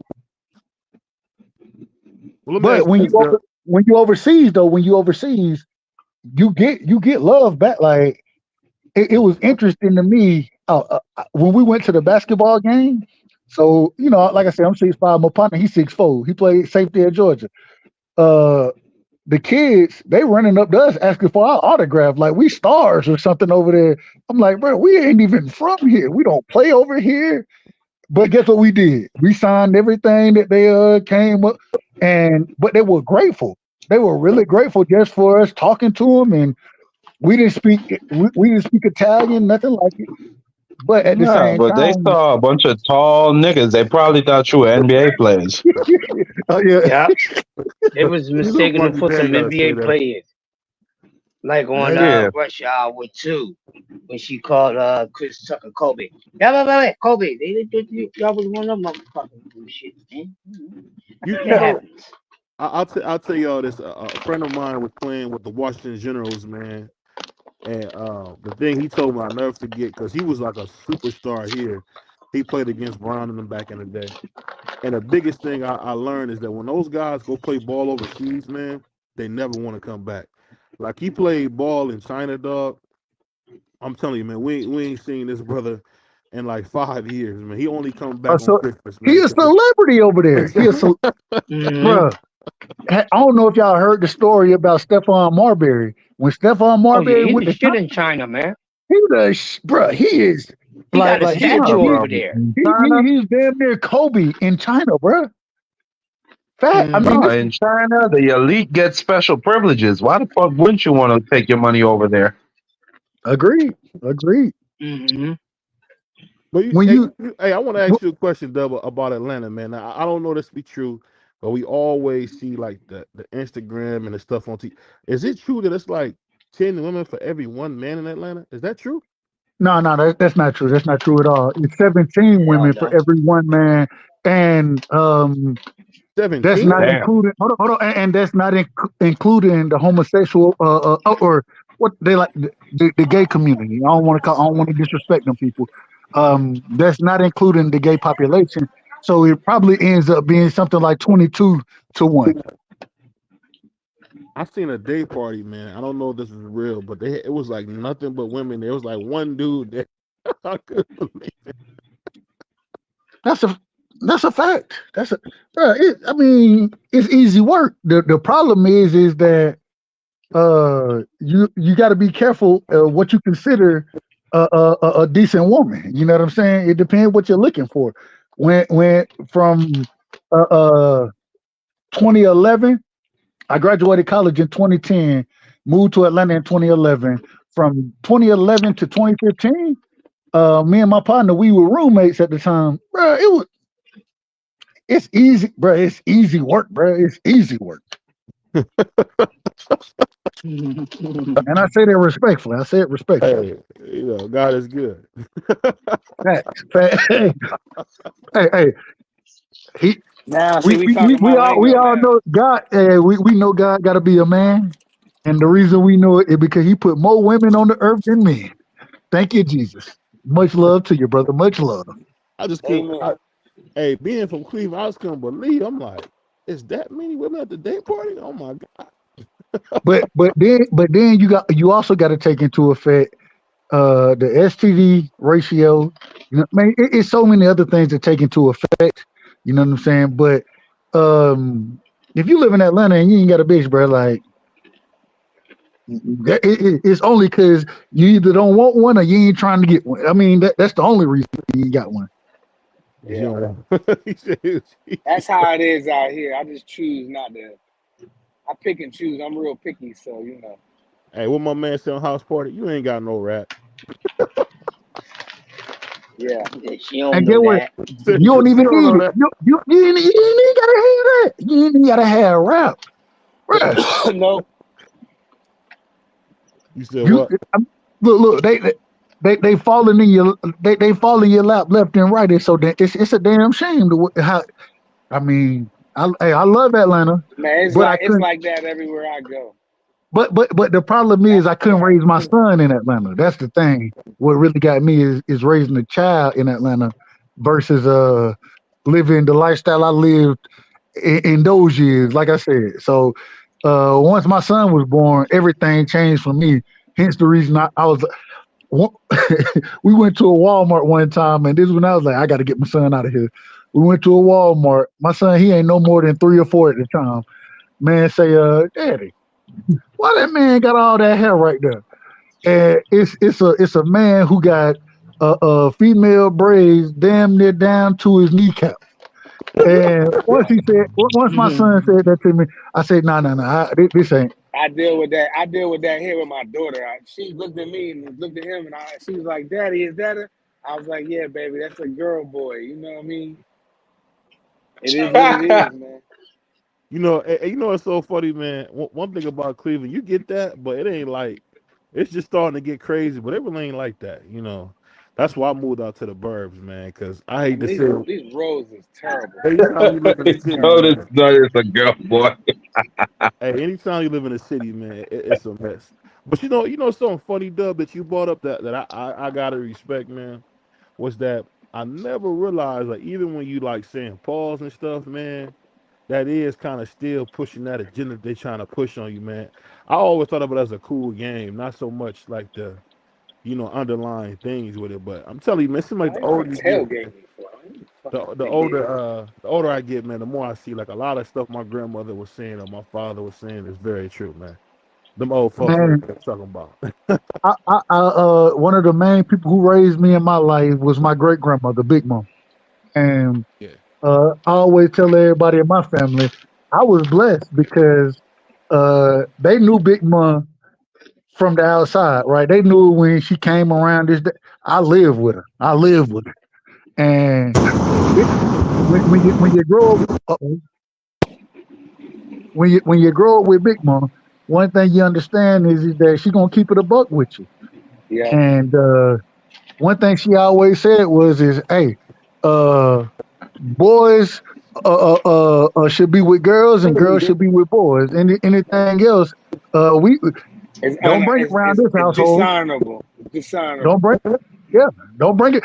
What I would say, I always say I'm Big Mom's favorite grandson. You know what I'm saying? My cousin Deucey ended up being gay. We didn't know that until he passed away. But we realized that he passed away from AIDS, and we understood.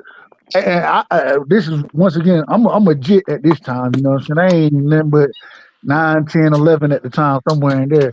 And so, because my mom, she's a radiology technologist, she can go read your chart and understand what the medicine they're giving you.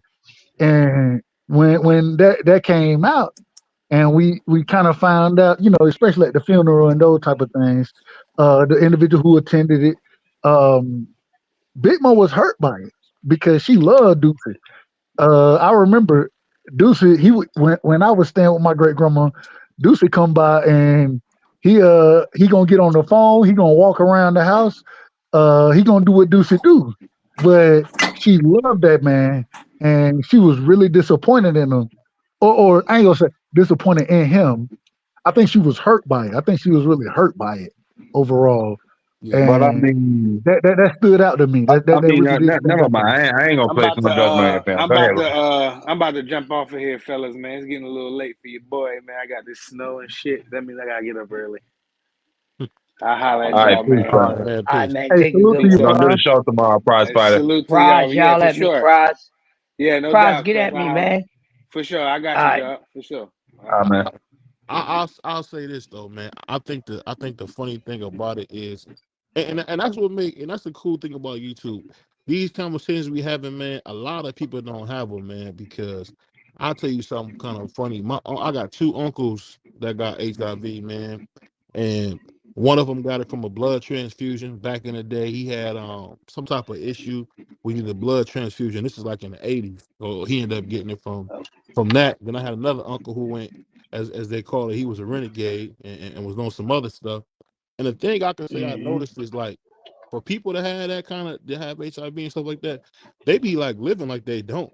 That's the part that's so scary, man. That's the Yeah, scariest thing yeah. about it, man. People be moving and living like they don't got it. That's the part that be scary to me, Dub. I don't know about you. Hey, BVO, it's funny that you said that because I got a homie I grew up with Mm-hmm. that got HIV, man, and everybody knows. It's no secret. Everybody know this guy got HIV, but man, if you don't know this dude, I mean, he living his best fucking life, man. Living his best life, man. Yeah, it's And Hey, well, it's interesting because now, y'all tell me if y'all think I'm wrong, but I'm sure that there's a cure for HIV. There's a cure for cancer. There's a cure for all these things now. If you yes, got the right amount of money. If you got the right amount of money. Shout out to yeah. Magic Johnson. And so, well, I mean, we Yeah, say it again, W. Say it again, Got Dub. that hey, pro. Dub. Hey, you can't call it the Magic Man, Dubby. Come on, bro. Come on, man. Hey, did I lie? Did hey, I lie? Am I hey, lying? Am I hey, lying? You're not lying. We hey, know hey, you hey, ain't hey, lying. So if I Dub. ain't lying, what's the problem with saying if it ain't lying? Hey, Dub, I even make it even more worse for these motherfuckers since they want to be all tight. Abracadabra, the shit disappeared. Magic, goddamn it, shit. Fuck. Magic. Hey, You know what's so funny? I'm gonna be honest with you. To the point where it come to Magic, I don't even think he ever had it. I really don't. I think it'd be some underlying things going on because one thing I'm finding out, as we all know, everything that we thought as kids is all lies, man. Like a lot of No, stuff we thought is lies, I, man. I ain't gonna. Ain't no way you gonna sit there and go announce on national television that you have it and you don't have it. You tell me who does that. You know what I'm saying? So I don't think it's lies. I think that the man, his pockets, his pockets were well aligned, as well outside of his pockets. He was in contact with the right individuals, and so when you have that going for you, then you can make different moves that a lot of individuals can't make. And now we know I know for a fact. Let me say, I ain't gonna say we. I know for a fact there's certain drugs out there now that will stop you. First off, you got drugs that help maintain the life of anybody who has the disease. But you also have drugs out there that damn near stops you and prevents you from getting the disease. This isn't new. yeah. It's what the government does, in my opinion. I think it's an agenda, and then that starts me on my conspiracy theory shit. So I'm gonna stop it right there. I don't want to go too far into it. Hey, Let's think Dub, about you know what, Dub? Just that. before we go on, Dub, we'll do a panel on that, bro. Cause I'm with all that shit, bro. Yeah, I'm with all that shit. See, We this can the do it thing. on This the that. thing. When you say conspiracy, it be hard for me to see that because I put like this. It's been so many other conspiracies that it wasn't what it seemed. It just was a couple people who went rogue or went renegade. So I don't know. I don't know. It could be either way, man. I just say for me in general, I just think it's funny how like everything negative seems to really like over represent itself in the Black and Spanish cultures, man. I think that's crazy. Whether it's HIV, whether it's poverty, whether it's STDs and general, like the STD rate, man, I almost can't believe what it is. Can y'all? It's like these younger kids, man. I ain't gonna lie, man. I'm nervous for my daughter in this world, man. She's about to be 5, February 5th, and it's like this is the kind of world I even thought I anticipated it being this way. Like I literally, and my stepson, my former step, well, I still look at him as my son. You know what I'm saying? I done known the nigga since he was 3 years old. So He is your son. and I literally, when was this? This was about a month, not quite a month ago, probably 3. It was It was New Year's. His uncle, his birthday is the 30th. His mama's birthday is the 2nd, right?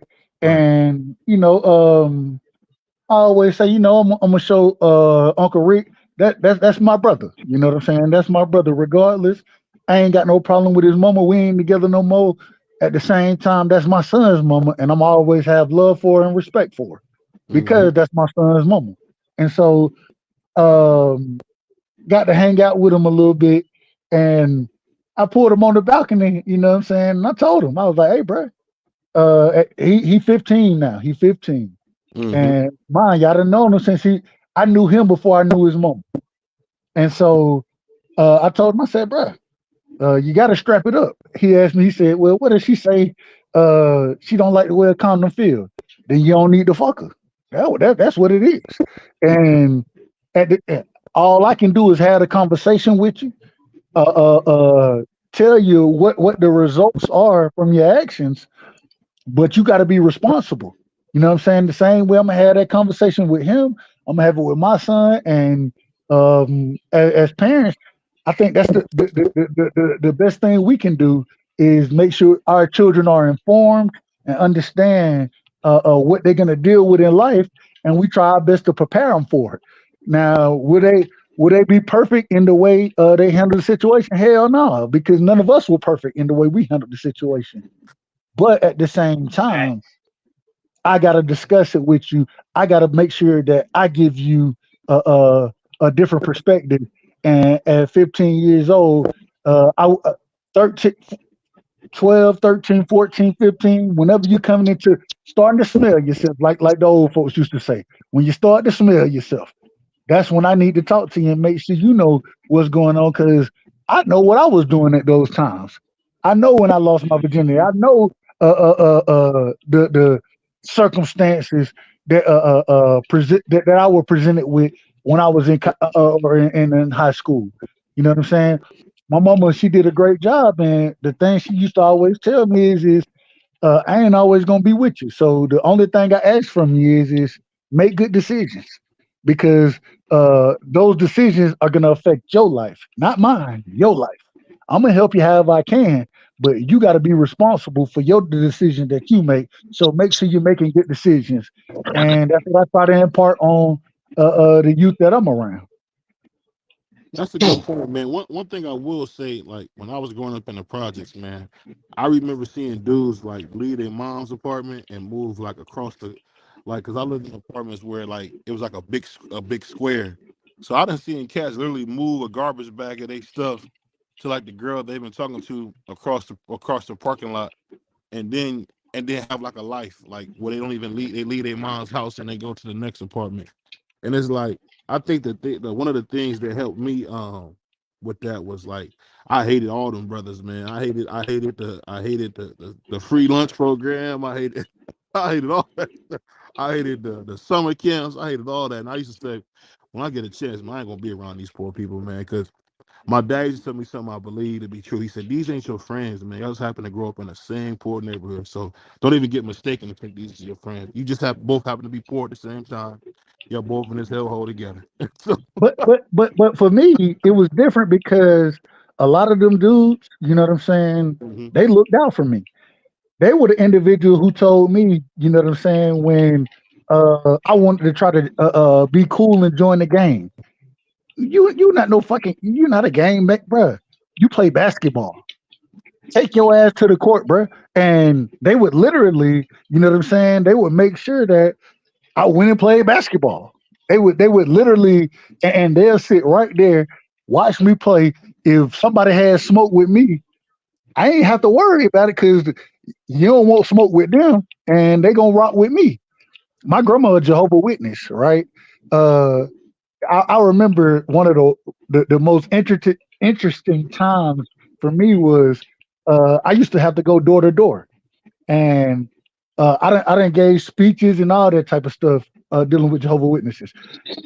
When I would have to go knock on individuals that I knew I went to school with, I would go knock on their door, and they see we preaching the word of God, right?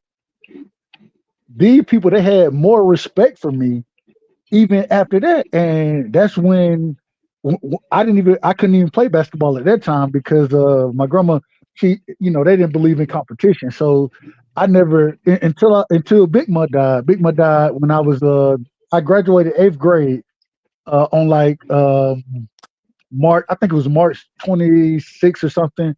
Big Ma died on May 26th. Big Ma died May 28th, and that when she died, then I stopped walking to her house and going to the school over there because my grandma, she was gonna be in field service, and so my mom was like, "Well, you can just go to the school here," and that was my first time being able to play sports. But the thing was because of what they did, because they was like, this ain't you. Stop trying to be like us, bro. You don't need to be like us.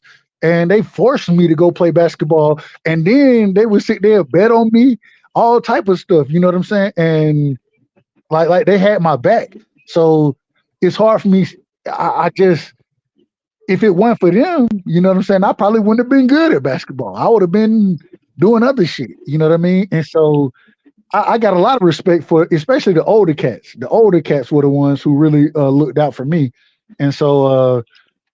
I don't know. And it's a little different. I'm from the country, you know what I'm saying? So my grandma, she got her own house, but it's in the hood. Now, the block below, you know what I'm saying? That's the projects. It's the actual Section 8 housing. Mm-hmm. That's where my partner Big Kel grew up at. You know what I'm saying? But I went to school with all of them, and so I understood it. But it did take the older dudes, you know what I'm saying? They was the ones who just was like, man, I don't know what the hell you doing out here. What are you doing out here? You know what I'm saying? Like they would check me, not in a physical way, but being like, take your ass to the fucking court, bro. We going to the court. Go ahead. Go play, bro. Go play. And I appreciate it now because if it wasn't for that, who knows what I might have been doing? You know what I'm saying? Who knows? But at the same time, they wouldn't allow me to do it. And they had a lot of respect for my grandma.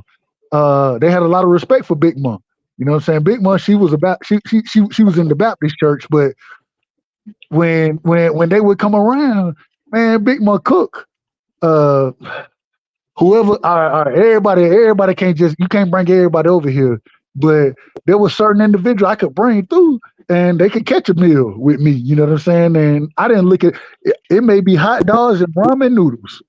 9 times out of 10, but damn it, them hot dogs and ramen noodles, hey, she would split them up between us, and we'll have, hey, you know what I'm saying? So there was a level of respect there, and because I think it was more because they respected my family.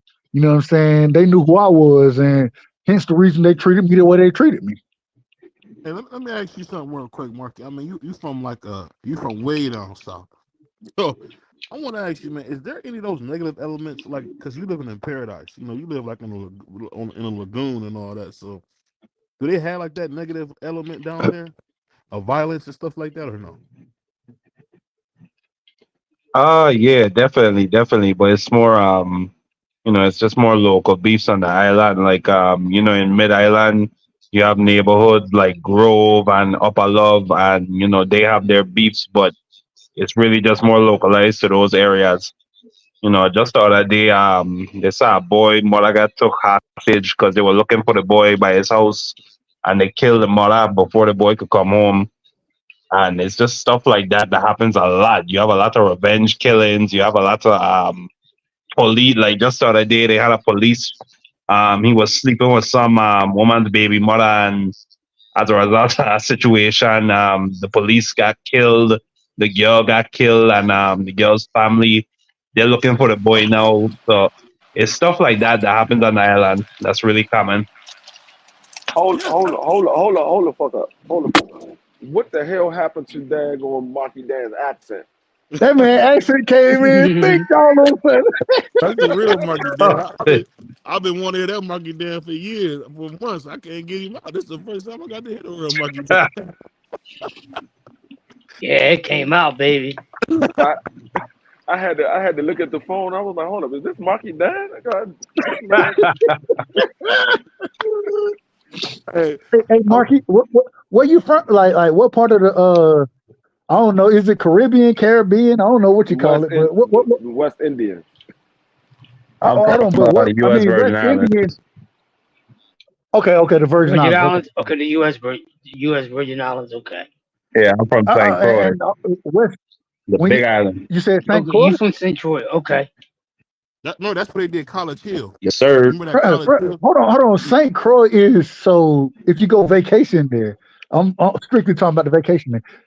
It's fantastic going to St. Croix. I love St. Croix, but at the same time, and I don't know if Marky, I'm asking. I know when I went to Jamaica, I met one of the guys. He was actually our butler at the time.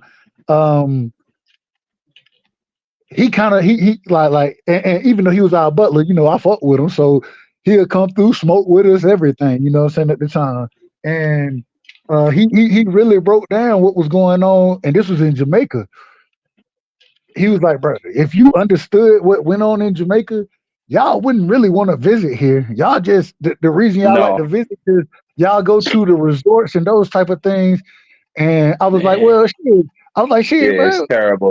Take us to the hood. He was like, nah, I'm definitely not taking you to the hood. Hell no, I'm not taking you there. They will kidnap you. They will have you tie up. Listen, Jamaica, it's a dangerous place. Like the little tourist areas, that's cool, but you have a lot of political violence over there. Yeah, Jamaica is rough.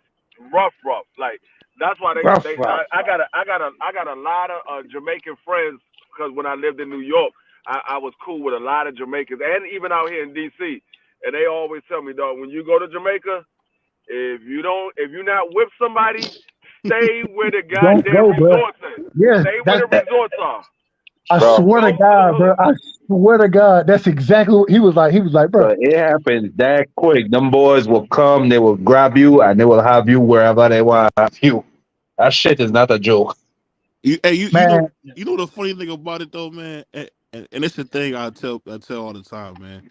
I remember we went to St. Thomas, and I was saying, man, this ain't nothing but a tropical Cleveland, man, nothing but ribs and fried fish. Nah, St. Thomas, yeah, you ain't in danger of nothing happening over there. No, unless you wander into the project or something like that. No, I'm just saying in general. I think sometimes people forget, like, there is no such thing as a safe, poor neighborhood. Like, I've never been to one. I don't care where you go in the world.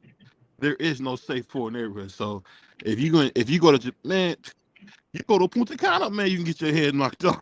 I know a lot of the Jamaicans. They said they was upset when the U.S. pretty much made Jamaica part of the U.S. because they can't walk around and smoke marijuana like they used to. Like they literally, it's like being in the U.S. You got to be in your house. Wait, what? What? They can't smoke marijuana on the streets like they used to. Like back in the days, they was able to just out there and smoke anywhere they wanted to. Now because the U.S. is and Jamaica is like part of the U.S. like Puerto Rico is, they can't do that no more. Jamaica ain't part of the U.S. It's not that Jamaica is part of. It's not that Jamaica is part of the U.S. It's that the U.S. has a lot of influence in Jamaica. Yeah. That's what made them make marijuana illegal. It's not like Puerto Rico. Like U.S. Puerto Rico is part of the U.S. It's not like that, but it's getting like that. Like Jamaica is getting to where it's going to probably end up being eventually part of the U.S. No, it won't because China. I don't do that deeper. I'm gonna tell you something. Those are some very proud people. I'm gonna tell you something funny about Jamaica. It's the dumbest thing I've heard. They let China come in there and build all their highways. Yeah, China own their shit. China owns Jamaica, and they keep all the tolls. China owns Grenada. own Barbados. They own a lot of shit. Yeah. I Yeah. mean, it's funny, man, because they got kids in Jamaica learning Mandarin. So it's one of them things where no matter where you go, I'm gonna be honest with you. When I went to Aruba for the first time, man, I was so pissed when I seen all these Americanized things. Like, he was like, I'm like, I could have stayed home for this, man. I want no Pizza Hut, you know what I mean? No Popeyes chicken, you know. I want something from here. So the thing about the Western Hemisphere, man, it's tough to find places that don't have that complete U.S. imperial influence, man. People don't realize the U.S. is powerful.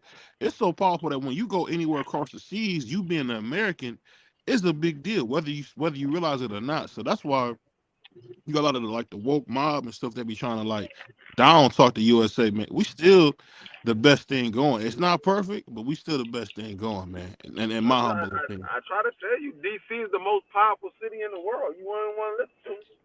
Oh yeah, I mean, and that's also the home for the most rats. And you know, we seen what Rayford Austin, what was his name? Rayford Edmonds did. Most rats? What are you talking about? we seen all about rats? I'm not talking about a lot of those guys from the DC, what's the dude that was working with Alpo? Like all them dudes, man, that was doing all that. You talking about Wayne Perry? Yeah, Wayne Perry. Wayne Perry ain't snitch on nobody, nigga. Not Wayne Perry. I'm talking about Rayford Edmonds. Rayford Edmonds didn't snitch on Wayne Perry. No, I'm not talking about. I'm saying Rayford Edmonds was just working with the FBI and all that. He had at one time he had DC in a chokehold, man. Yeah, he did that to get his mother and sister out of jail. They had his mother and sister locked up. So he snitched on some people in DC in New York to get his mother and sister out of jail. He ain't snitched on nobody in DC. I don't know. I could be wrong. I'm watching the American Gangster. It seemed like he was calling everybody. You definitely wrong. You watching American Gangster. That ain't got shit to do with DC. American Gangster was about the what's the nigga name from out New York? No, I'm talking about American Gang. It used to be a show that used to come on, and it would talk about different. Oh yeah, the show American. Oh, you talking about the show American Gang? Nah, yeah. Like I said, he snitched on a couple of people to get his mother and sister out of jail. That's it. Matter of fact, Rayford Edmonds not even locked up no more. He's out. No, yeah. All that telling he did, he should be. No, he out. He out because he did his time. He out for his time. Hey, but let me ask y'all your opinion on that, man. Do you guys think the game has changed when you see guys who committed to a criminal lifestyle going there and then start telling? You think that's okay? What do you guys think? I always say, hey man, you knew what you signed up for. If you signed up for that life, right? And this is what the old heads told me when I was coming up. The reason you don't want to be a part of this life is because at the end of the day, once you become a part of it, you locked in. And so when you know what you're signing up for, when you go out there telling, doing those things, how can you sign up to be a career criminal and then start to tell on career criminals? I understand freedom and all that. I got you. But you were the one who sacrificed your freedom to do these type of things. So, I mean, I think it's hypocritical. But at the same time, if it was me, which it would never be me, I tell. I ain't got no problem with telling. The reason I ain't got no problem with telling. The reason I ain't got no problem with telling because I live a civilian lifestyle. And anytime a civilian calling the police on a criminal, I don't think that's snitching. I think that's them being the civilian that they are. So that's the lifestyle I live. But if you choose to live that lifestyle, you know what comes with it. Keep your mouth shut. Yep, I agree with you totally. Yeah. I mean, it is what it is. If you choose to snitch on somebody, you get done with the consequence. And now, a civilian is not snitching. They've been a law-abiding citizen. But a criminal snitching on another criminal, you snitch. You get dealt with. It is what it is. I was always taught coming up, snitches get stitches. If you at a higher level of a criminal, snitches get found in ditches. Oh yeah. once you choose that lifestyle, I mean, you accept what comes with it. The money may be fast, but I told my cousin, prime example, me and him, he was born on the 11th, I was born on the 30th. We 19 days apart. This man, he career criminal. It is what it is. He know what it is. He know what he signed up for. And so whenever it come down to it, hey, I don't understand why you would have words for anybody. You accept the consequences, the consequences for your actions. Yeah, you supposed to. That's what you sign up for. That's what they tell you. Nigga, you ever get caught, you better keep your mouth shut. Word gets around. Just like you hear about such and such slept with that person, they be like, hey, stay away from him. That nigga be telling. And you be trying to figure out how they found out that you told. You see, what people don't realize is when the snitches get found out when they go to court. Because if all paperwork is public information. All paperwork is public information, and they tell who is testifying against who. Fact. That's how they get found out. Now, there's a possibility they may say individual number one, right? The problem is when they say individual number one, well, hell, it was only 3 of y'all around dealing with this situation. So which one of y'all is one? Which one of y'all is two? Which one of y'all is three? That's the question. Right. So one is getting some time, and the other one is getting out. We know who number one was. We know who is who. We know. Yeah. And so, hey, man, if that's the lifestyle you're gonna choose to live, man, accept the consequences that come with your lifestyle. But I think if you go, I'm gonna be a law-abiding citizen. You feel me? I think everybody on the panel tonight, I think we all gonna try our best to abide by the law. And so if you get up there and you got something going on and you see something as a law-abiding citizen, it's different. Man, you free. Hey, tell the truth. I always say tell the truth. But at the same time, if you involved in these things and this the life you living, you ain't got no reason to say nothing because you signed up for it. Unfortunately, I have no choice but to be a law-abiding citizen because of my line of duty. You a cop. We know. You a cop, man. I ain't a cop no more. I'm a deputy chief of a security company. Oh, okay. Oh, look at it. He done upgraded. He done upgraded now. I'm about to be the chief. Hey, man, take over all of DC. Hey, oh damn, you doing it in DC? Yeah. Shit. DC is one of the highest paying security areas in the state. I mean the country. DC, they got to be. They got all the damn individuals who run the government in DC. They gotta be. Exactly. DC, California, New York, and I think Texas are the highest spots. In Texas, yeah. Are y'all you independent security now? Yeah, independent. Yep. Now let me. Are you the individual? Can you go and contract with one of these the military industrial complex? Can you go contract with those individuals? Because if you can, then that's big money. I can if they have a contract open for, say they got a site and they say, hey, we need security officers. They can hire my company to be that security company for them. Okay. Mm-hmm. Yeah. I ain't mad at that, D-Free. I ain't mad at that. That's good money right there. That's really good money. My SPO officer, which is special police officers, they start off roughly around $25 an hour. Some of them make anywhere from $25 to $32, $33 an hour. Ain't beat it. And 9 times out of 10, they ain't got to do too much unless there's something going on.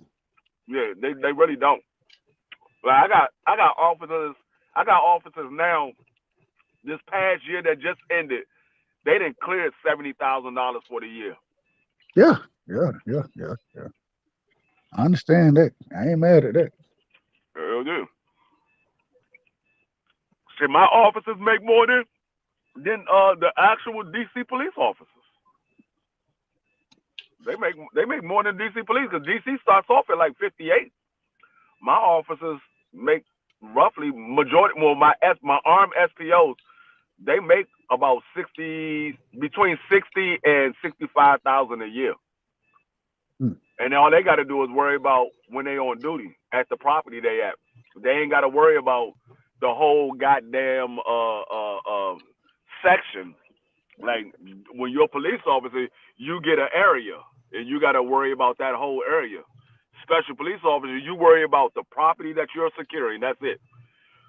And what a lot of people don't know about special police officers is special police officer was the police before they actually made police in the whole United States. Special police officer were the police. Hey, you know what you need to do? You need to go try to find you one of them gigs with like I said, the military industrial complex. You need to go try to find one of them gigs where they want you to go over and go to Iraq for a couple months. You know what I'm saying? No. I ain't going to Iraq. Yo, Dub is crazy. I'm joking. Hell no.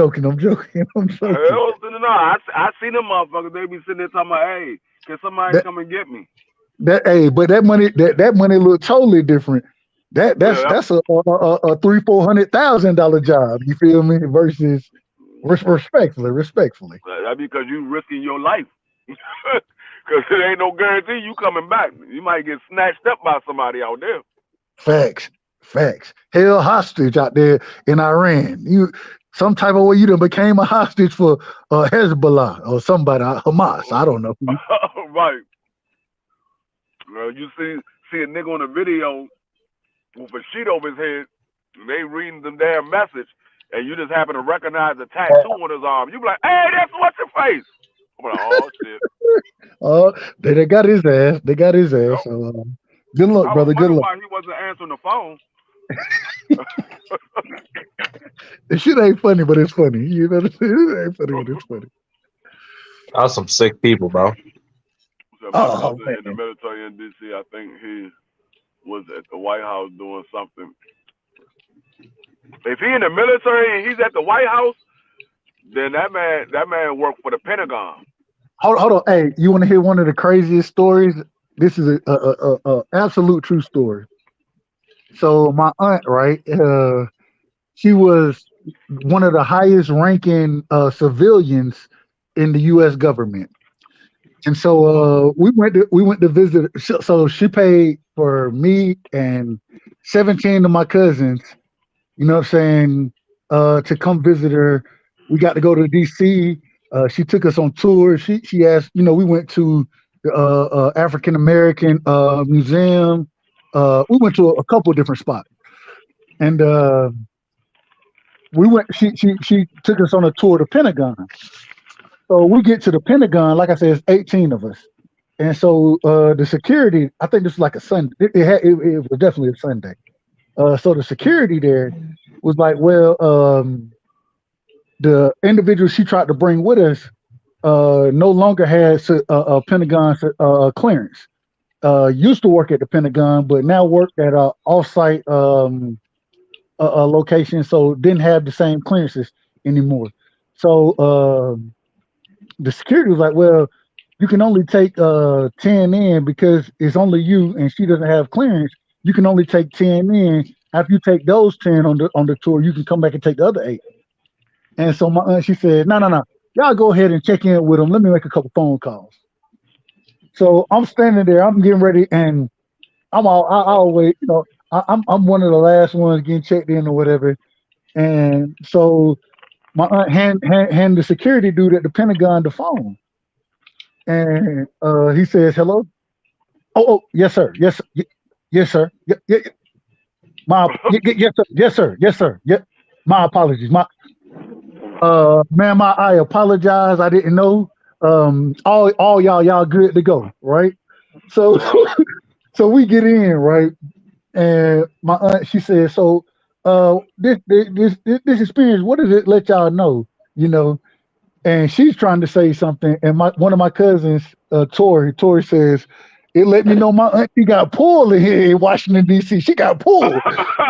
Look, I swear to God, I put this on everything I love. My aunt, she was like, let's pray, everybody. Y'all bow your heads. I said, oh, wait a minute.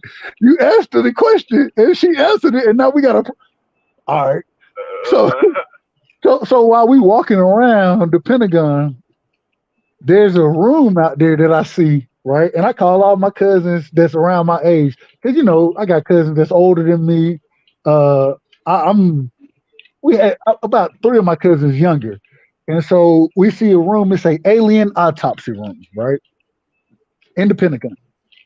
I'm like, what is this room? Hold on, wait a minute. So I call my aunt. I stop it, and the lady who didn't have the clearance anymore, you know, my aunt, she's at the front of the tour. The lady, she's making sure nobody falls behind or whatever. So I stop. I'm like, what is this room? I was like, hold on, y'all come look at this. So my aunt, I said, Auntie, what is this room? The alien autopsy room. She said, this is the first time I ever seen this. All right, guys, the tour, we're going this way right here, and just kept going like nothing ever happened, bro. I swear to God, I put it on everything I love. And I'm sitting here like, hold on.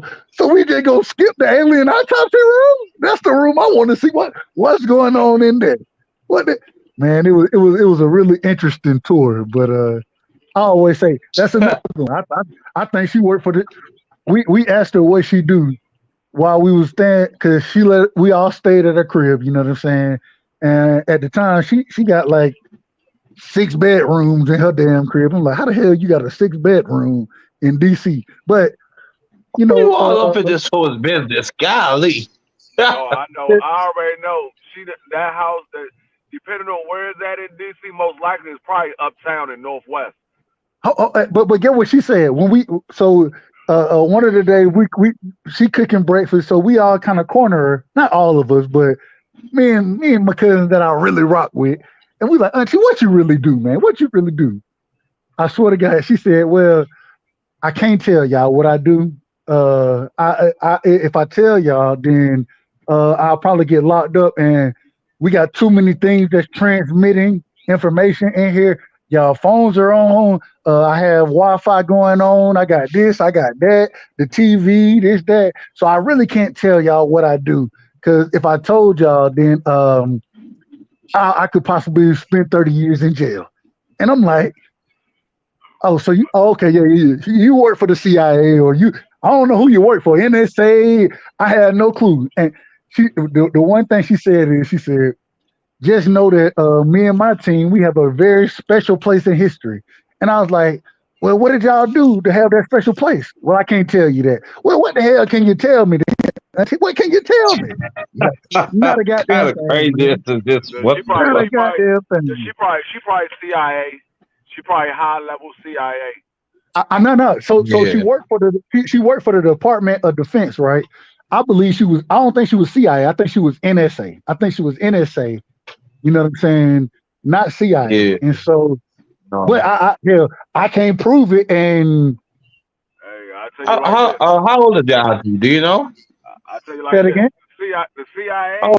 They put them niggas in spots so they wouldn't be noted. So people won't know that they work for the CIA. Like them niggas be working at like stores like Walmart and shit like that.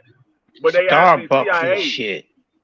Like they literally put them in spots so that people won't know that they CIA, because the CIA, the actual office is out here in Virginia. The headquarters is in Virginia. Yeah. We rolled by Langley, bro. We rolled by Langley. It's in McLean, Virginia. McLean, Virginia. I actually made deliveries there because I used to work for Amazon. I made deliveries there. Like them joints. No, every house on that whole strip, as you go into the CIA, houses big as shit. Actually, I didn't make deliveries. I was doing cable. That's what I was doing. I was doing cable. Those houses are big as shit. When I So say But most of those CIA guys, at least over here in the U.S., they're supposed to just be lawyers. You know, for guys that like are in operations, like you say, that are hiding in plain sight. Those are supposed to be foreign operatives. They're not supposed to operate on U.S. soil. no, most of them don't operate on U.S. soil. They work at the headquarters, but they have regular jobs, so they don't know that they work for man, the CIA. we know for a fact that the CIA operates on U.S. soil. We know that for a fact. So you can tell me that, but we know that these people, we know that they operate. Now, and I understand what you're saying. The FBI is supposed to be the ones who operate on U.S. soil. CIA is supposed to operate overseas. We know for a fact that the CIA is operating on U.S. soil. We know that. I'm gonna tell y'all something that Hell, y'all probably Yeah, we know where should. crack came from. I'm gonna tell y'all something that y'all Facts. probably should already know. A lot of this shit that y'all see in movies actually It's goes real. on. It's real. It actually It's goes real. on. They put it in plain sight so you think it's just the movies. But Hold a lot on. of that shit actually goes on. I always ask. This is always my question. Where they got this idea from? Oh, okay, yeah. They got the idea from the real shit that's going on. That's where they got it from. So I mean, we understand Say that. it We again, understand. Dub. A lot of that shit actually goes on. So when y'all be seeing that shit in the movie, it's actually real shit. That's why 9 times out of 10, like you be seeing shit on the movies, and all of a sudden you see that shit is in the public. Like when they came out with that Mission Impossible, and they had that motherfucker phone that slides up, and then a couple of years later you see the actual phone that slides up. It was already some shit that they was already about to put out. They just put it in the movies first. There's a lot of that shit is already out. I mean, they already have it, and a lot of that shit is already real. They just put it in plain sight and try to make it seem like it's only in the movies, so you wouldn't think that it's some real shit that's actually happening. That's a That fact. shit crazy. That's a fact. Yeah.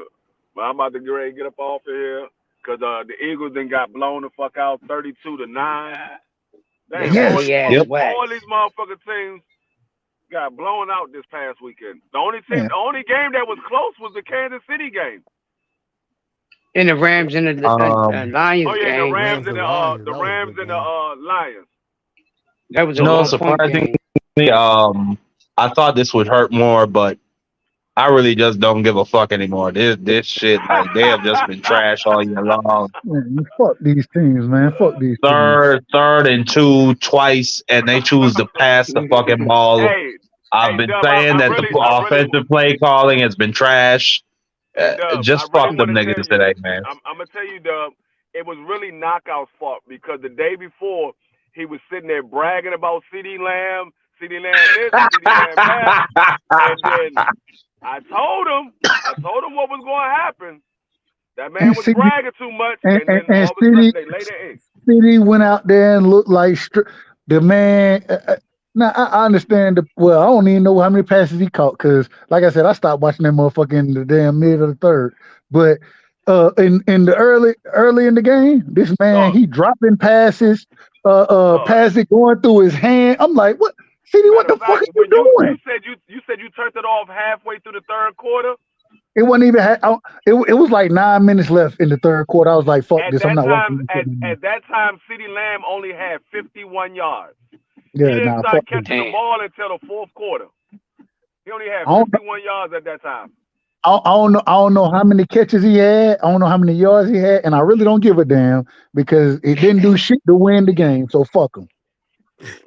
That was Knockout fault. Knockout was bragging like shit. I was like, all right. I said, okay, I'm just trying to tell you, dog. We see this every year. I'm trying to tell you. You're like, man, we about to go out here and blow these niggas out. I'm going to always be a fan of the Cowboys, but at the end of the day, I'm a realist.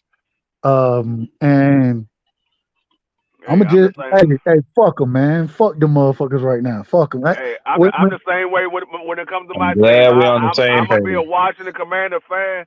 A Washington Redskin fan, whatever they change the name to, I'm gonna be a fan of the Washington team, period, until the day I die. But when they play like some shit, I'm gonna say they playing like some shit. Appreciate it, Brian Corbett. Appreciate it. Hey, It is what it is. The same way with these boxers. And then after this, I'm jumping off as well. I don't know how. Well, shit. I'm gonna keep rocking until BVO. BVO, are you there? Are you still there? We ain't heard from BVO in a minute. I'm here, man. BVO, I'm about to say BVO fell asleep last night. He fell asleep after Maturbaland put on that daggone that boxing display. You gonna fall asleep? Hey, I was knocked out, man.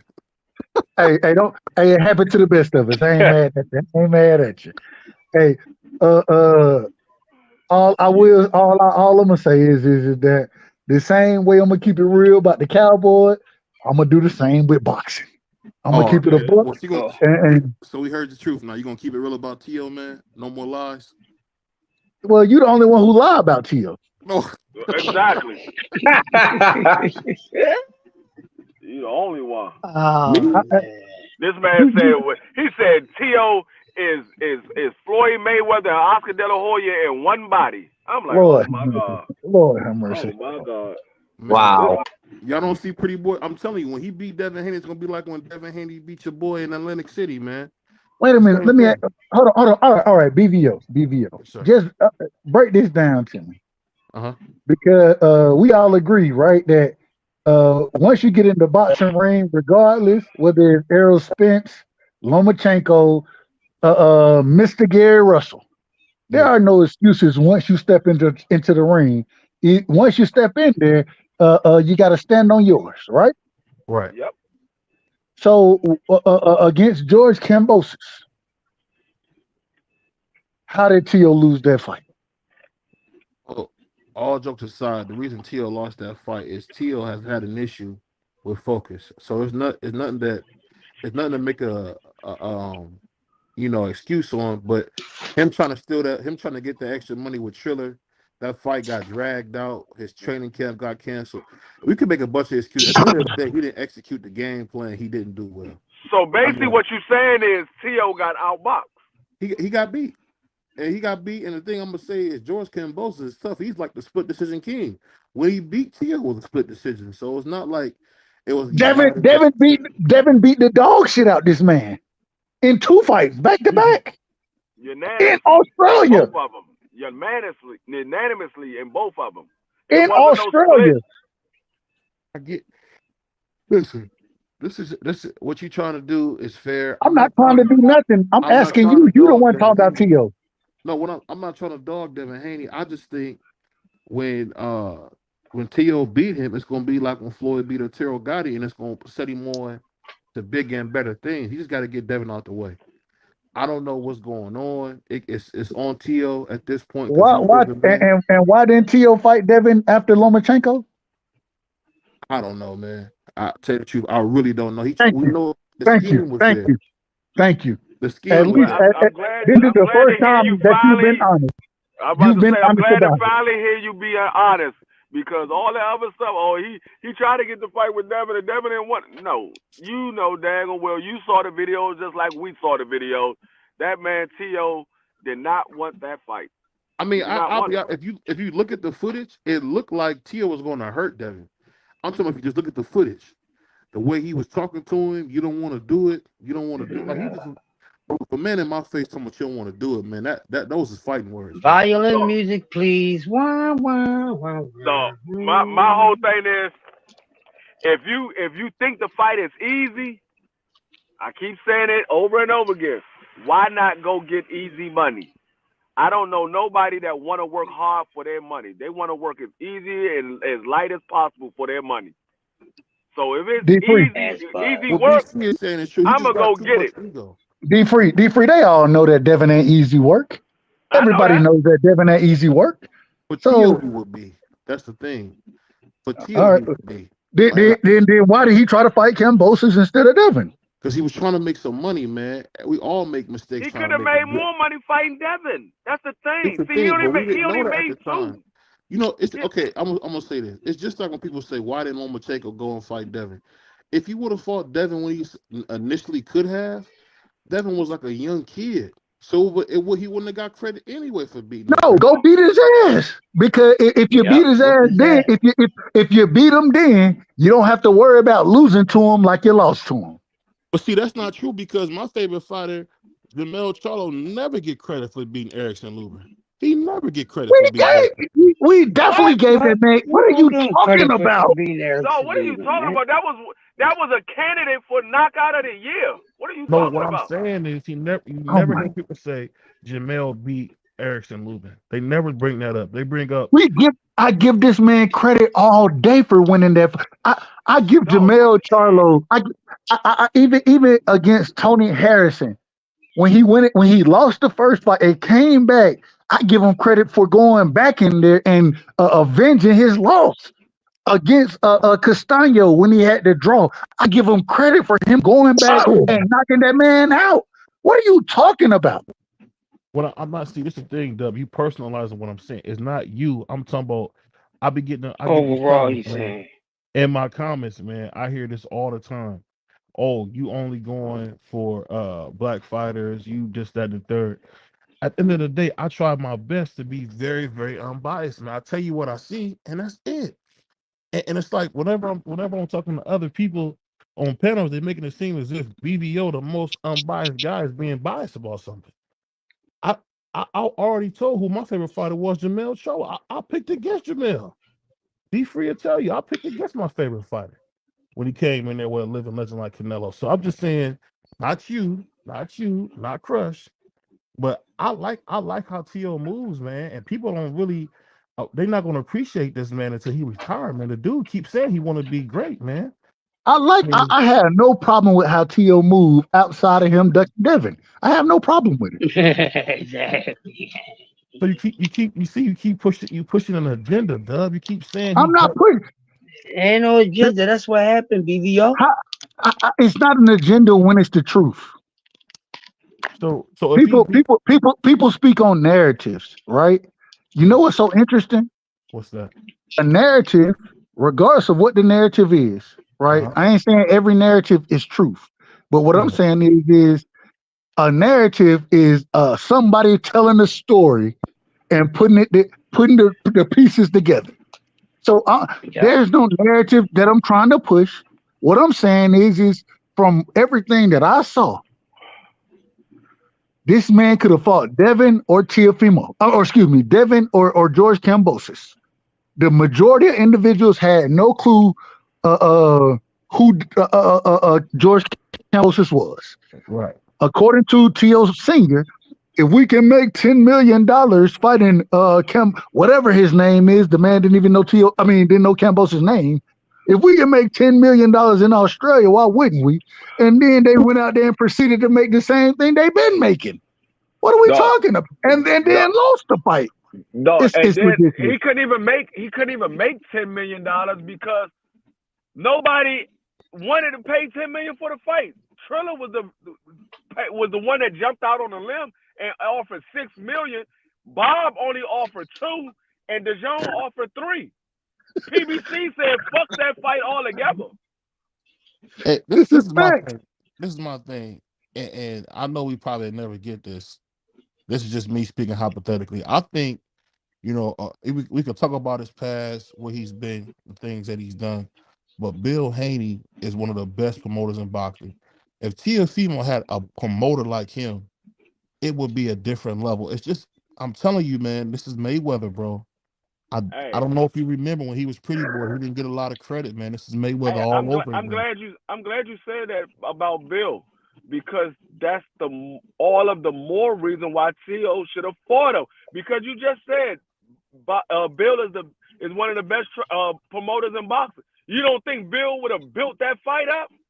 All of that shit that T.O. was talking, all of the shit that Bill and T.O. father and Devin. Man, Bill and T.O. Sr. would be golden.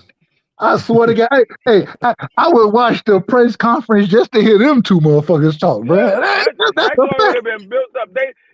T.O. could have possibly made, at the minimum, he would have made $2 million. That's when he got to fight Kambosos. At the minimum, he would have made $2 million. That would have been Ruben Guerrero versus Floyd Mayweather Sr., motherfucking Danny Garcia versus Sean Porter's dad. It just would have been great.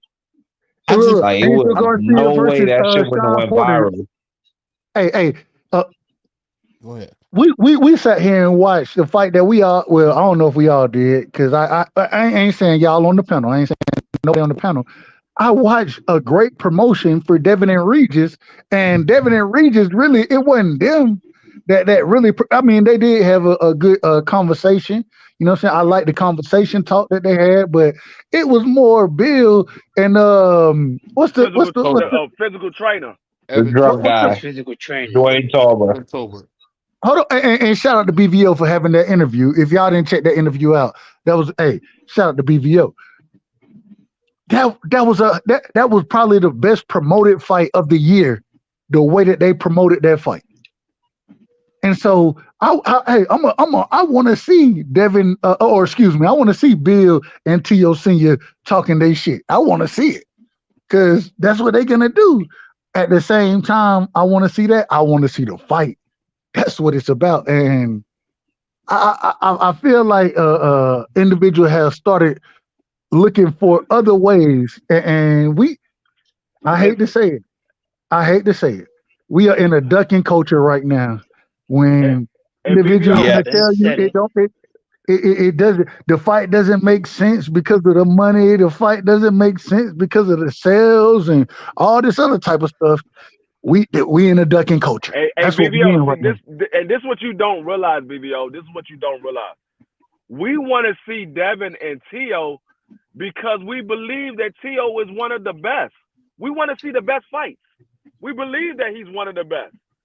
If T.O. was just some run-of-the-mill fighter that wasn't that good, we won't want to see Devin versus that. We want to see Devin and Tank because we believe that they're the best. We want to see Devin and Shakur because we believe that they're the best. We want to see Devin and T.O. because we believe that they're the best. It's not because T.O. is bad. We wouldn't want to see him if he was bad. That's what you don't realize. Well, my question is this: so when he beats Devin, will he get credit? That's the thing. He don't get But credit. you giving hypotheticals. You giving hypotheticals when you ask these questions. And the thing is if he does go out and beat Devin, I will be the first on your platform. I'll come over here. I'm gonna hit the link immediately, and I'm gonna say, T.O. is the goods. He's the goods, and he fucked Devin up. I will be the first to say it. I have no problem with it.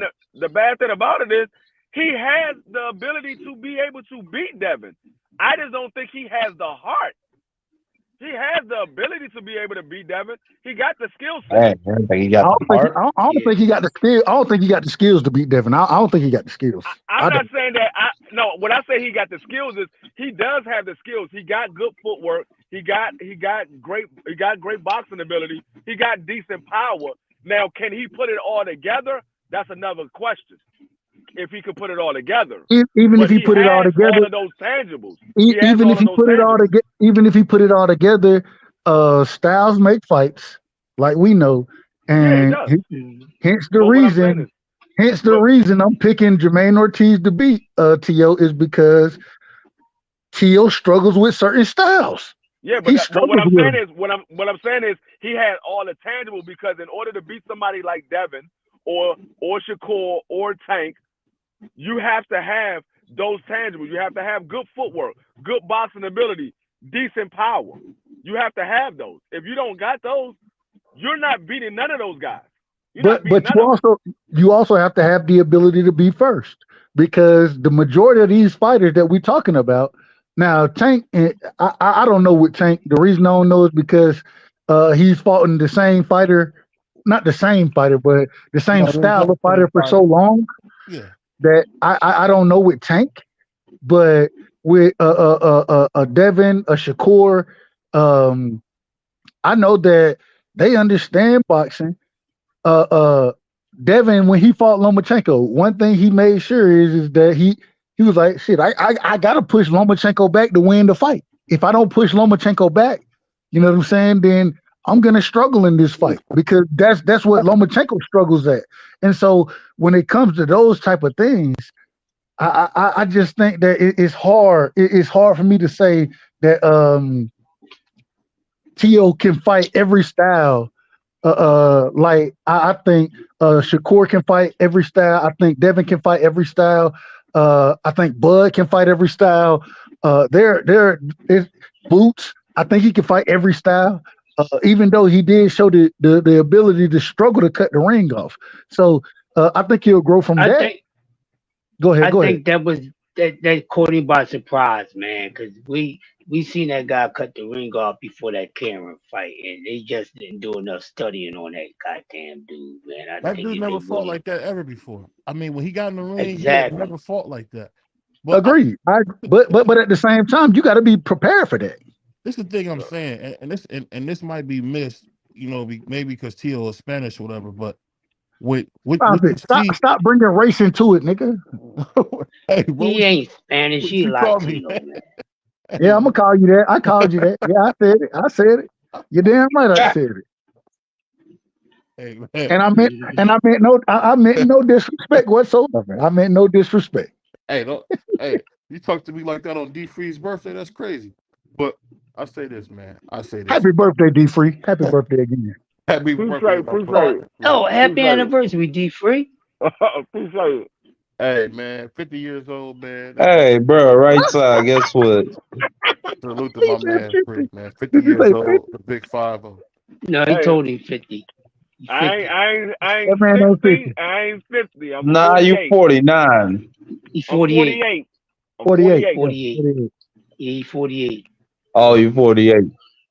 Marky, how old are Yeah, you? we had four consecutive birthdays in a row on BBO Boxing.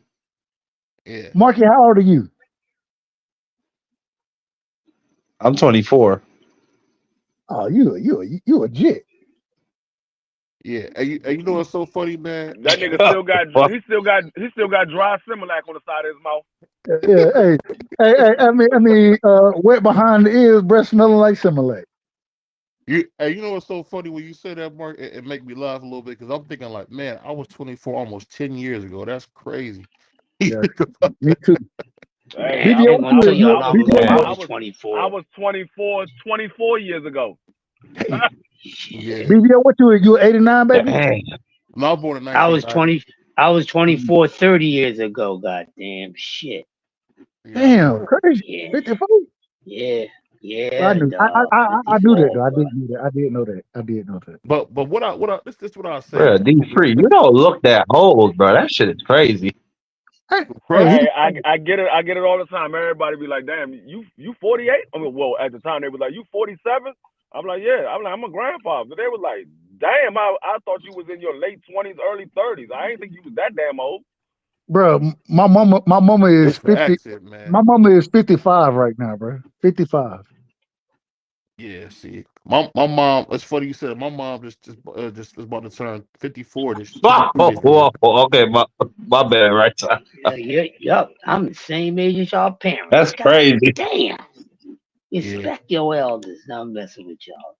Hey, but you know, I'll tell you this, man. One thing I love about this channel, man, it ain't all about BBO, man. We got my man, the Puerto Rican Prince, D Free, man, who capping for all the black fighters. You know, we got my man Prize, who do nothing but hate on the history of boxing. And of course, you got my man Marky Dan, who, if it ain't about anyway, it ain't about nothing. So that's why, you know, and then you got BBO himself, man, the unbiased brother, man, who only talks about what he sees. And, you know, I want to tell y'all something. That narrative that's out there about me only liking Spanish fighters, I've been hearing that a lot, man. I think that's a lot, man. What you guys think about that? Well, we understand it because we hear you when you compare Ryan Garcia to Sugar Ray. No, I'm telling you, BBO. Like I said, my wife said she thought you was Spanish or something like that because you always talk good about Latinos, but you always talk bad about black fighters. She thought you was Spanish. I was like, no, he's black. She was like, he always talking bad about black fighters. He only talk good about Latinos. No, and that's coming from somebody that just listens. She don't follow boxing. She don't talk boxing. She just listens to when I'm doing my live stream, and she hear you talk. And she say every time he's on here, he always talking good about the Latinos and talk bad about the black fighters. You know, I even had Bubba Dub. I don't know if you guys. Damn, BBO, you got a reputation. I don't know if you guys ever heard of Bubba Dub. Real funny dude that be on Instagram. We know Bubba Dub is. Hey, Bubba Dub. Hey, shout out to him. Bubba Dub went on his Instagram and said, he said, man, BBO is the most biased boxer YouTuber I've ever seen in my life. And I was like, whoa. No, you should be proud of that, man. The man But I'm just he saying, shot a for him to shot. attack a black man, that was crazy. He didn't attack you. He didn't attack you. He told the truth. No, he not. That's the point. You can't even sue him for slander because it's the truth. All they're gonna do is go back and listen to the daggone live. They're gonna like, hey, you do sound biased. But you know, the thing is, like, you know, my boy Dub get mad about me bringing up race. I just try to give people perspective.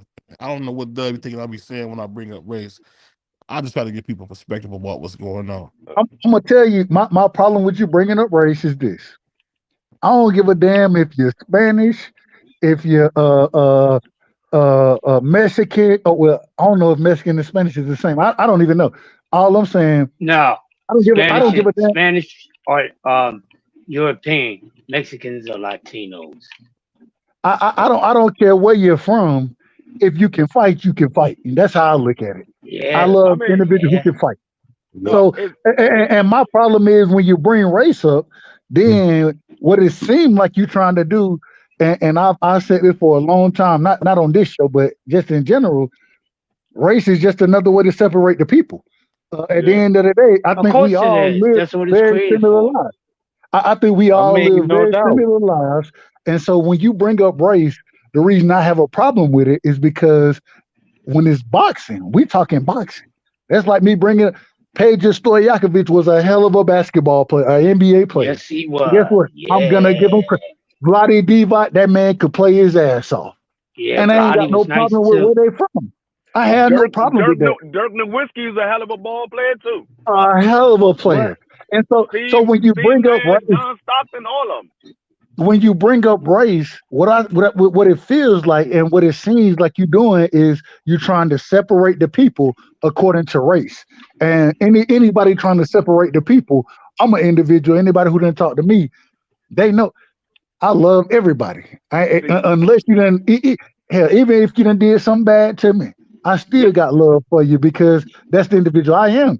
And so when you bring race up, I just feel like you're trying to separate people. And this what you got to do, BBO. Instead of looking at the race, just look at the name. Just look at the name. Don't look at the race. Just look at the name. Just say, okay, Tank Davis. Tank Davis is Tank Davis. You ain't looking at he's black. You ain't looking at what race he is. And then you talk about Lomachenko. You looking at Lomachenko as Lomachenko. Yeah, you compare the two style fighters. You don't look at the race. Or you could use somebody else. You could say Arthur, and you can look at daggone Anthony Yard. You just looking at the style of fighter, not the race. Because Arthur is a hell of a fighter. But I don't feel like. Well, let me say this. But you know, a fighter, I don't feel that has applied to a lot in his career. Inouye. I feel like people judge Inouye a lot by his race. Absolutely. And people were even talking about, he ain't never fought a black fighter before. It's not his race. Now that was something that he said. He said he never fought a black fighter before. He said he never even sparred a black fighter.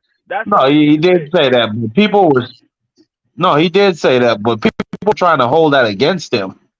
No, I think people thought about Inoue the way they felt about Inoue before he even said that, because you got to remember, a lot of people didn't know who Inoue was. A lot of people didn't know who he was. People didn't start paying attention to him until he won his first undisputed title. That's when people really started paying attention to him. They really didn't know who he was. Unless you follow boxing and you watched him fight. When I was watching some people watched him when he fought Nonito Donaire the first time, but a lot of people didn't. Because I watched both of those fights. I'm not even talking about like fans. I'm talking about like people I interact with on panels and stuff like that. Even Right Side. I remember Right Side at one point told me that Inoue ain't had no feet. I'm like, what? Well, like, bro, what is y'all watching? Well, if you never really watched Inoue, you wouldn't think that he got feet. If you just look at the highlights, because you never watched him, you wouldn't think that he has feet. You just only see him knock somebody out. You didn't see him actually box. So that because most people didn't watch him. So no. When I said no, and I want to be clear, the problem that I had with it was that the man never showed me that skill set. You know what I'm saying? He never. And what I had to grow and understand is that he had no reason to show it at the time because he could just come forward and be the puncher that he is. Right. So, and even when I said that at that moment in time, he hadn't showed it to me where I really seen him utilize his footwork. Now, and hell, I think me and Marky, we probably used to get. I'm pretty sure we used to get into it multiple times back in the day. But at the same time, when I said it then, it was simply off of it, the skill set not being shown. So, I mean, I'm judging the fighter off of what I've seen. What else can I judge off of? And that's the same thing that a lot of people thought about Arthur. A lot of people thought that about Arthur as well. They thought he just came forward with the high guard and knocked people out. They didn't see that he can box. Yeah, I actually thought that about Arthur. I can't even lie. No, I ain't saying you, but a lot of people thought that all he did was have a high guard and walk people down. They didn't know that he can box until he fought Joe Smith. That Joe Smith fight is what really woke me up to Arthur. Yeah, a lot of people didn't know that he had that in him. I agree because I was one of I was one of those people who was like, man, I ain't never seen the skill set, and until you see it, you know what I'm saying. It's hard to give an individual credit for it, but once I see it, then I have the right to change my opinion and say, no, this person, they showed me footwork. They've shown this now, so it goes with the sport of boxing. But what I was basically saying is what really got me into boxing before I started the channel. I watched a couple of people. I always salute this dude, man. My man Skinny, my man Q, man, Lost Art of Boxing, for giving me my chance on YouTube. But I always say this: I look at the people like Jim Lampley, Bert Sugar. What's the other dude? Larry Merchant. So when I do boxing, that's kind of how I learn boxing, from those greats, man. So when I was watching boxing, that's who I was listening to. Like, I never really might be one of the reasons you got a bias against black fighters. Like they I'm about to say that because Larry Merchant and Bert Sugar. Oh my God, they had a huge bias against black fighters. Wow. So.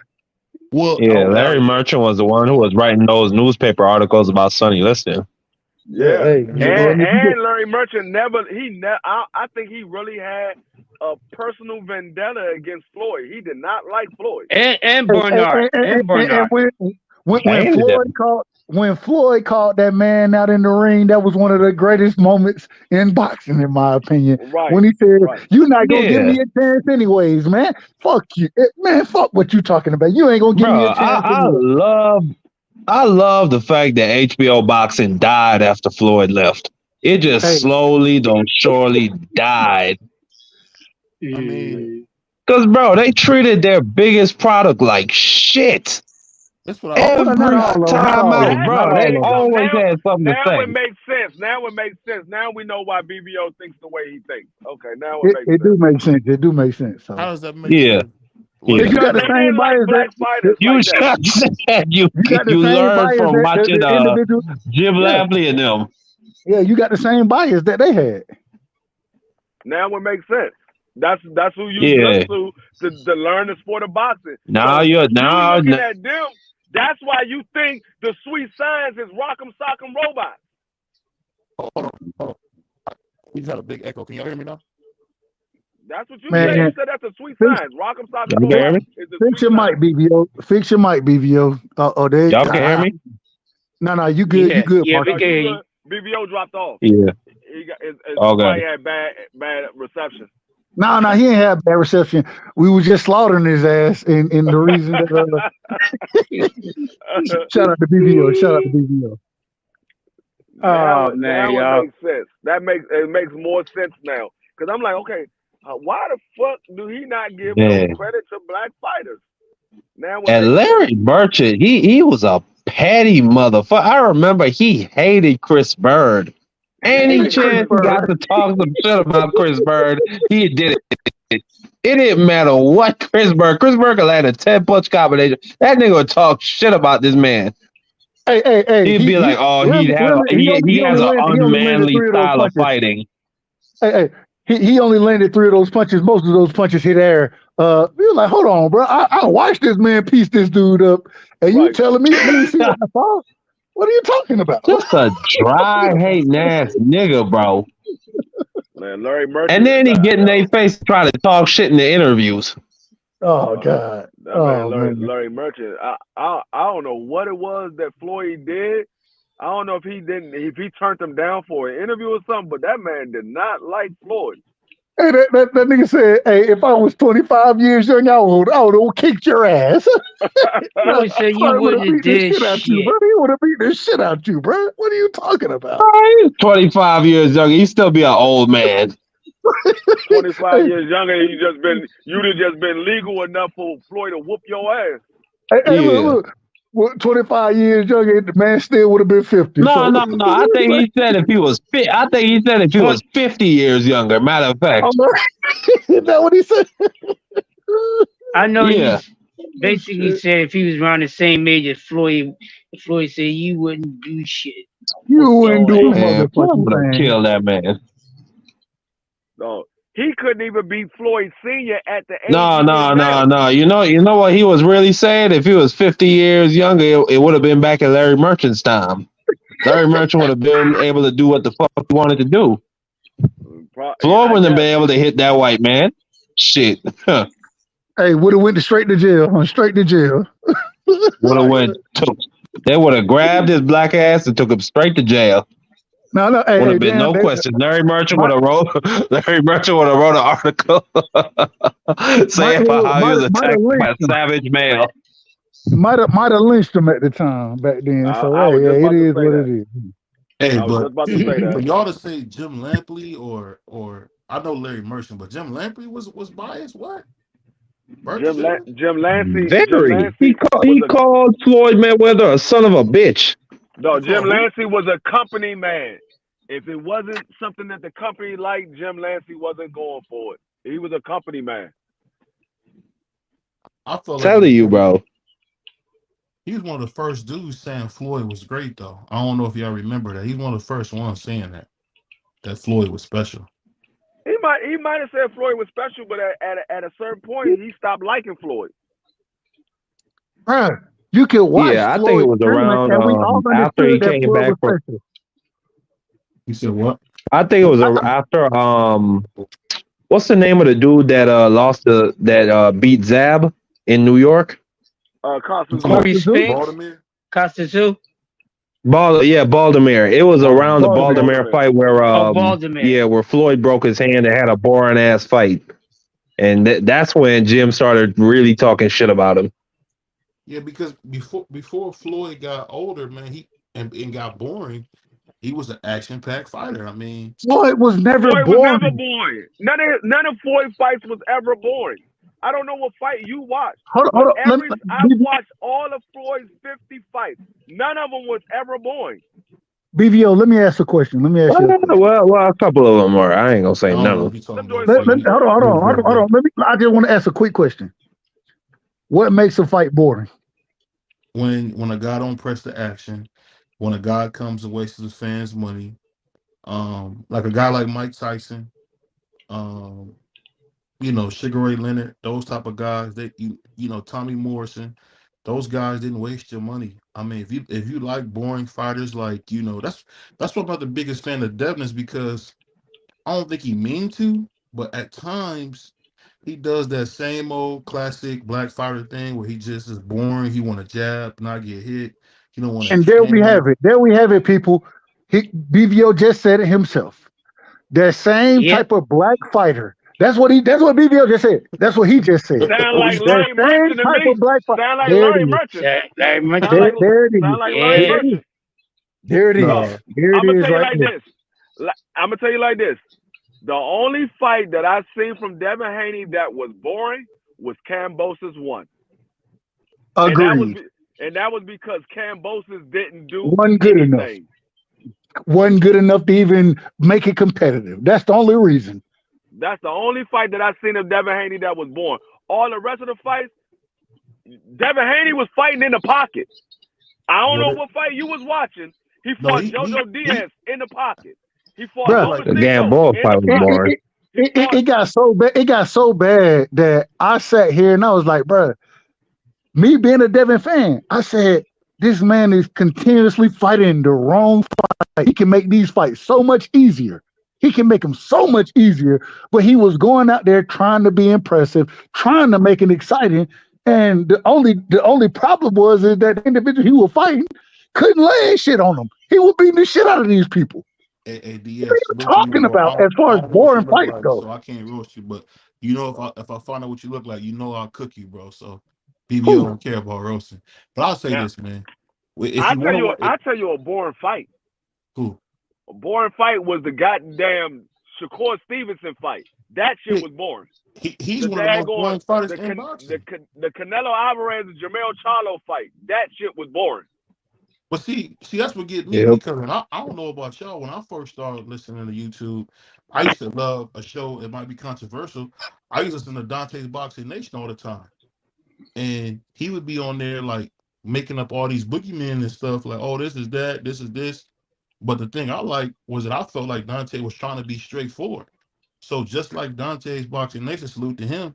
I try to be straightforward, man. Tell you what I see, man. But the thing is I can't sit here, regardless of whatever individual want to say is going on. I got my own eyes, and when I'm watching a fight, I can tell you boring fights. I can tell you them, and if it's a boring fight, I'm gonna say that. At the same time, when we talk, you just said Devin is one of the most boring fighters. When the man go out there and demolish fighters, got clipped one time, and that's the one thing people want to talk about. Is the one time he got clipped against Linares. The same Linares, people tell me Devin is chinny, but they won't say Lomachenko chinny, even though Linares not Lomachenko down. And I'm sitting here like, make it make sense to me. Make it make sense. People done took my wrench from channels, right? Because I asked the question, okay, if Devin is chinny, is Lomachenko chinny? And they took my wrench for saying these type of things. And so all I'm saying that it's a narrative. And once again, a narrative isn't always a bad thing. But when it's a false narrative, that's when it's a bad thing. And when you say that Devin is chinny, then if Devin is chinny, then Lomachenko got to be chinny. No, the thing is, my question is this. So because I watch HBO boxing, that makes me biased? I don't get it. No, what makes you biased is the way you speak on fighting. No, this is what makes you biased. This is what makes you biased.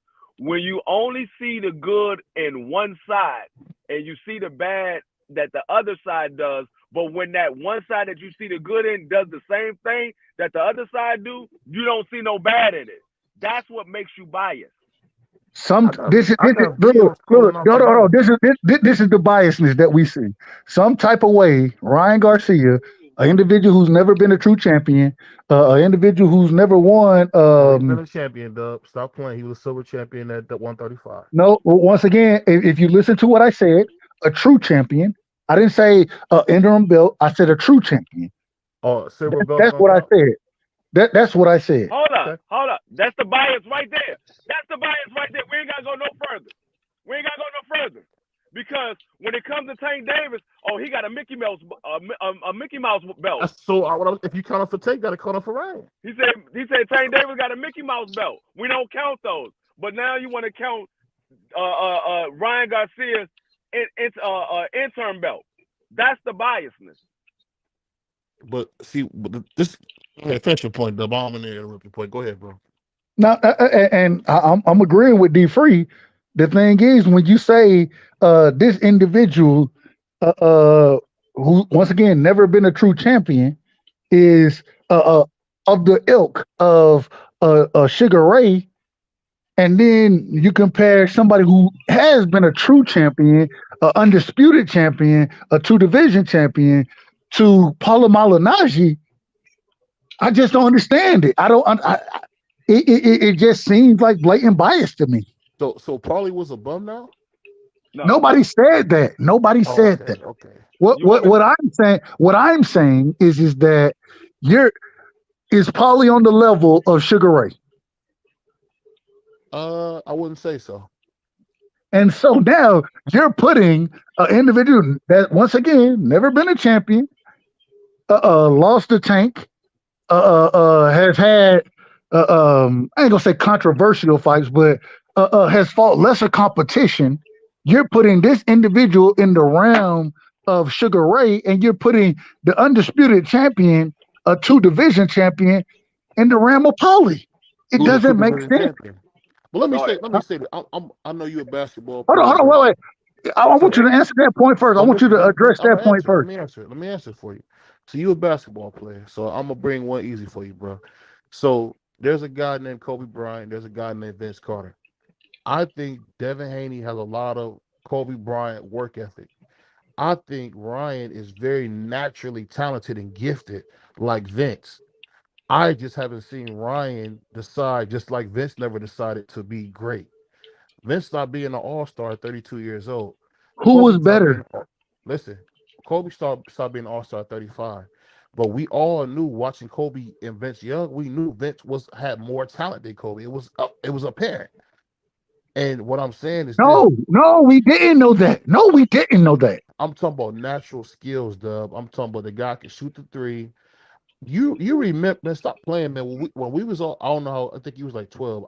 You remember in 2000 when they had Muggsy Bogues, Charles Oakley, that team in 2000 that played Iverson? Vince Carter was amazing back then. Vince Carter was always amazing. No, hold up. No, you said Vince Carter stopped being a all-star when? When he turned 32. That was his last year being an all-star, 32. Oh, you talking about the Vince Carter that blew his knee out? That wasn't a high flyer no more. That Vince Carter? Who had the three, who had the mid-range. He had an injury. You missing what I'm saying. But basically what I'm saying is I think Ryan has more talent than Devin, but I feel like Devin's getting more out of the talent that he has than Ryan. Okay, hold on. That's okay. It's okay for you to say that. What I'm saying is that when you're comparing these fighters, and you're sitting here saying that Ryan Garcia, some type of way, is a the modern day Sugar Ray Leonard, according to you, no. You diminishing the whole legacy of Sugar Ray Leonard by saying that. See, this is what I'm saying. When I talk to fighters, a lot of fighters have told me, even amateur guys like Ja, Eli, they all told me Brian has everything. He just don't have the mind. If you look at Ryan Garcia, bro, he has everything. The height. He does not have everything. Listen, Freak, he has the height. He has the reach. He has the left hand. Only thing he might not have is maybe the feet. He doesn't have the feet. He doesn't have the defense. He doesn't have the movement. He does not have everything. The jab. Listen, when we see him try that shoulder roll, if he can learn that shoulder roll, that might help him with his defense. No, you just killed yourself when you said the shoulder roll. You missing what I'm saying. But see, great fighters gotta learn stuff as they go, man. You in your world, nobody can be great because they can't try on a job in your opinion. Wrong. I mean, I'm gonna put it like this. I've seen Adrian Bronner, who's from my area, mimic Floyd. He even stutter like Floyd sometimes. But he ended up becoming the youngest 4-division champion in boxing history. And he didn't hit Floyd's height, but he definitely got higher than most. So what I'm saying is sometimes you might not hit the top of the top, but if you pattern yourself off of the right guys, you can do it. I think if Ryan can get his head together, I think nobody can beat him. I don't even think Tio can get his head together. I think that at this point I just think that at this point it's not enough days and it's not enough time in the day for Ryan to catch up to these guys. That year that he took out after the Luke Campbell fight, where he was going through depression and he decided not to train, I think that shit is having a bigger impact on his development than people want to admit. For sure. That's a good point. The thing is, you said You said Adrian Bona. My bad, Diffrey. My bad, Diffrey. Last point. And another fact is he's not disciplined when it comes to his training any fucking ways, even when he's in boxing. So I don't think he's ever gonna catch up to those dudes like BVO. And you know what, BVO, that could be true if he works on that shoulder roll. If we don't have any guarantees from Ryan Garcia, looking at his work ethic, that he'll do that. No, but the So thing is, you said wishing on a dream. No, but the thing is, you said Adrian Bona, he modeled his style after Floyd, and people was getting on him because he was trying to be like Floyd. No, that's not what I said. What I said was he modeled himself after Floyd and became a 4-division champion. Okay, he modeled himself after Floyd. He became a 4-division champion. But Ryan is not modeling himself after Sugar Ray. You gave him that title. I'm just looking at his natural skills, bro. He doesn't have any natural skills that Sugar Ray had except for the fast hands. They're the same height, and his hands, same build. His hands is nowhere near as fast as Sugar Ray. Hey, BVO, who's the better athlete? Let me ask this. I want to rephrase the question. Who's the better athlete, Ryan Garcia or Devin Haney? Who's the better athlete? Devin Haney. Hold on, Marky. Hold on. BVO. Who's the better athlete, Devin or Ryan? Who's the better athlete? I don't know. I seen Ryan hit a baseball 300 yards, man. I've seen him play a little basketball. I would say maybe Devin Haney, but I think Ryan is right behind him. I didn't ask that. That's not what I asked. I asked who was better. Who was the better athlete? I mean, the better athlete. If you want to say they're equal, I will let you say it. I won't tell me that equal. I would lean towards Devin. So if these are the things, and when we speak on athletics, when you talk about natural God-given ability, we're speaking on athletics. Would you agree or disagree with that? I don't know what you mean when you say that. You said when we speaking on what? When we're speaking on God-given talent, we're talking about athleticism. Right. Would you agree or disagree with that? I would agree with that. So why are you telling me now that Ryan is more naturally gifted than Devin is in this situation? But you just told me that Devin is the better athlete. Why would you say that?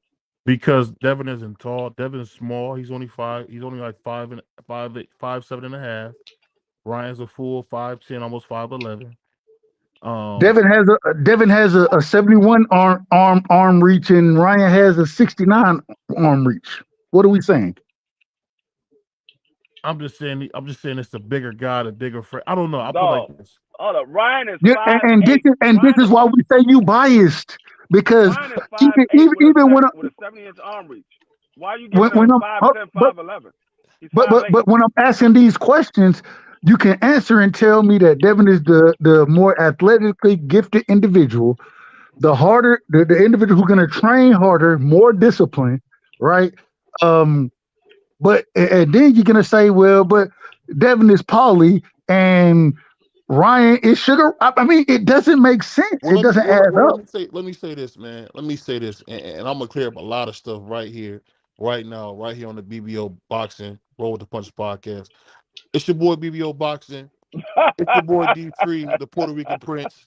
Tune in tomorrow. We got the Prize and Marky Dan show live right here on BBO Boxing. Shout out to Crush. You're breaking up, BBO. You're breaking up, brother. You're breaking up. Say again? BBO, you breaking up. You're breaking up, bro. You're breaking up. Hold on. Can y'all hear me now? Yeah, you good now. Okay. What I was saying is, man, shout out to my man D3.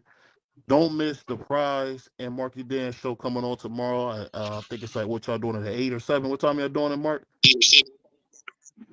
Probably gonna be close to 8 or 9 o'clock. Okay. We're also gonna be doing a fight card for that. It's gonna be our first fight card of the year.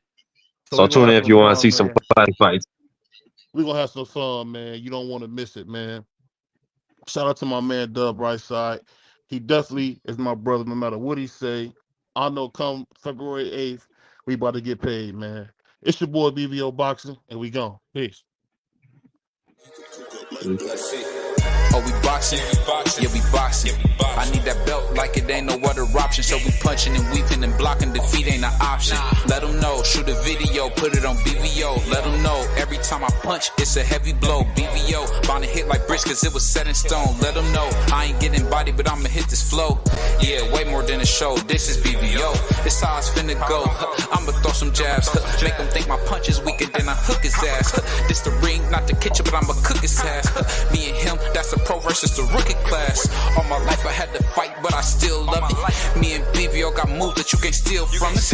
And these haters be throwing shots, but I don't feel nothing. I ain't gonna lie, shit, they alright, but we a little rougher. Step up for the title and face your rival, this ain't no little tussle. Bet I be no bird, being chicken to get your feathers ruffled. Footwork, I'm dancing around my opponent like the Cupid shuffle. Good work, bodies hit the flow, they can't move a muscle. The upside is we ain't in the streets, shooting and shooting up. Catch me in the ring, sticking, moving and suited up. I know everybody can eat, but I ain't full enough. Oh, you said it's smoking some beef? I guess I'm pulling up. Oh, we boxing? Yeah, we boxing. I need that belt like it ain't no other option. So we punching and weeping and blocking. Defeat ain't an option. Let them know. Shoot a video, put it on BVO. Let them know. Every time I punch, it's a heavy blow. BVO, bound to hit like bricks cause it was set in stone. Let them know. I ain't getting body, but I'ma hit this flow. Yeah, way more than a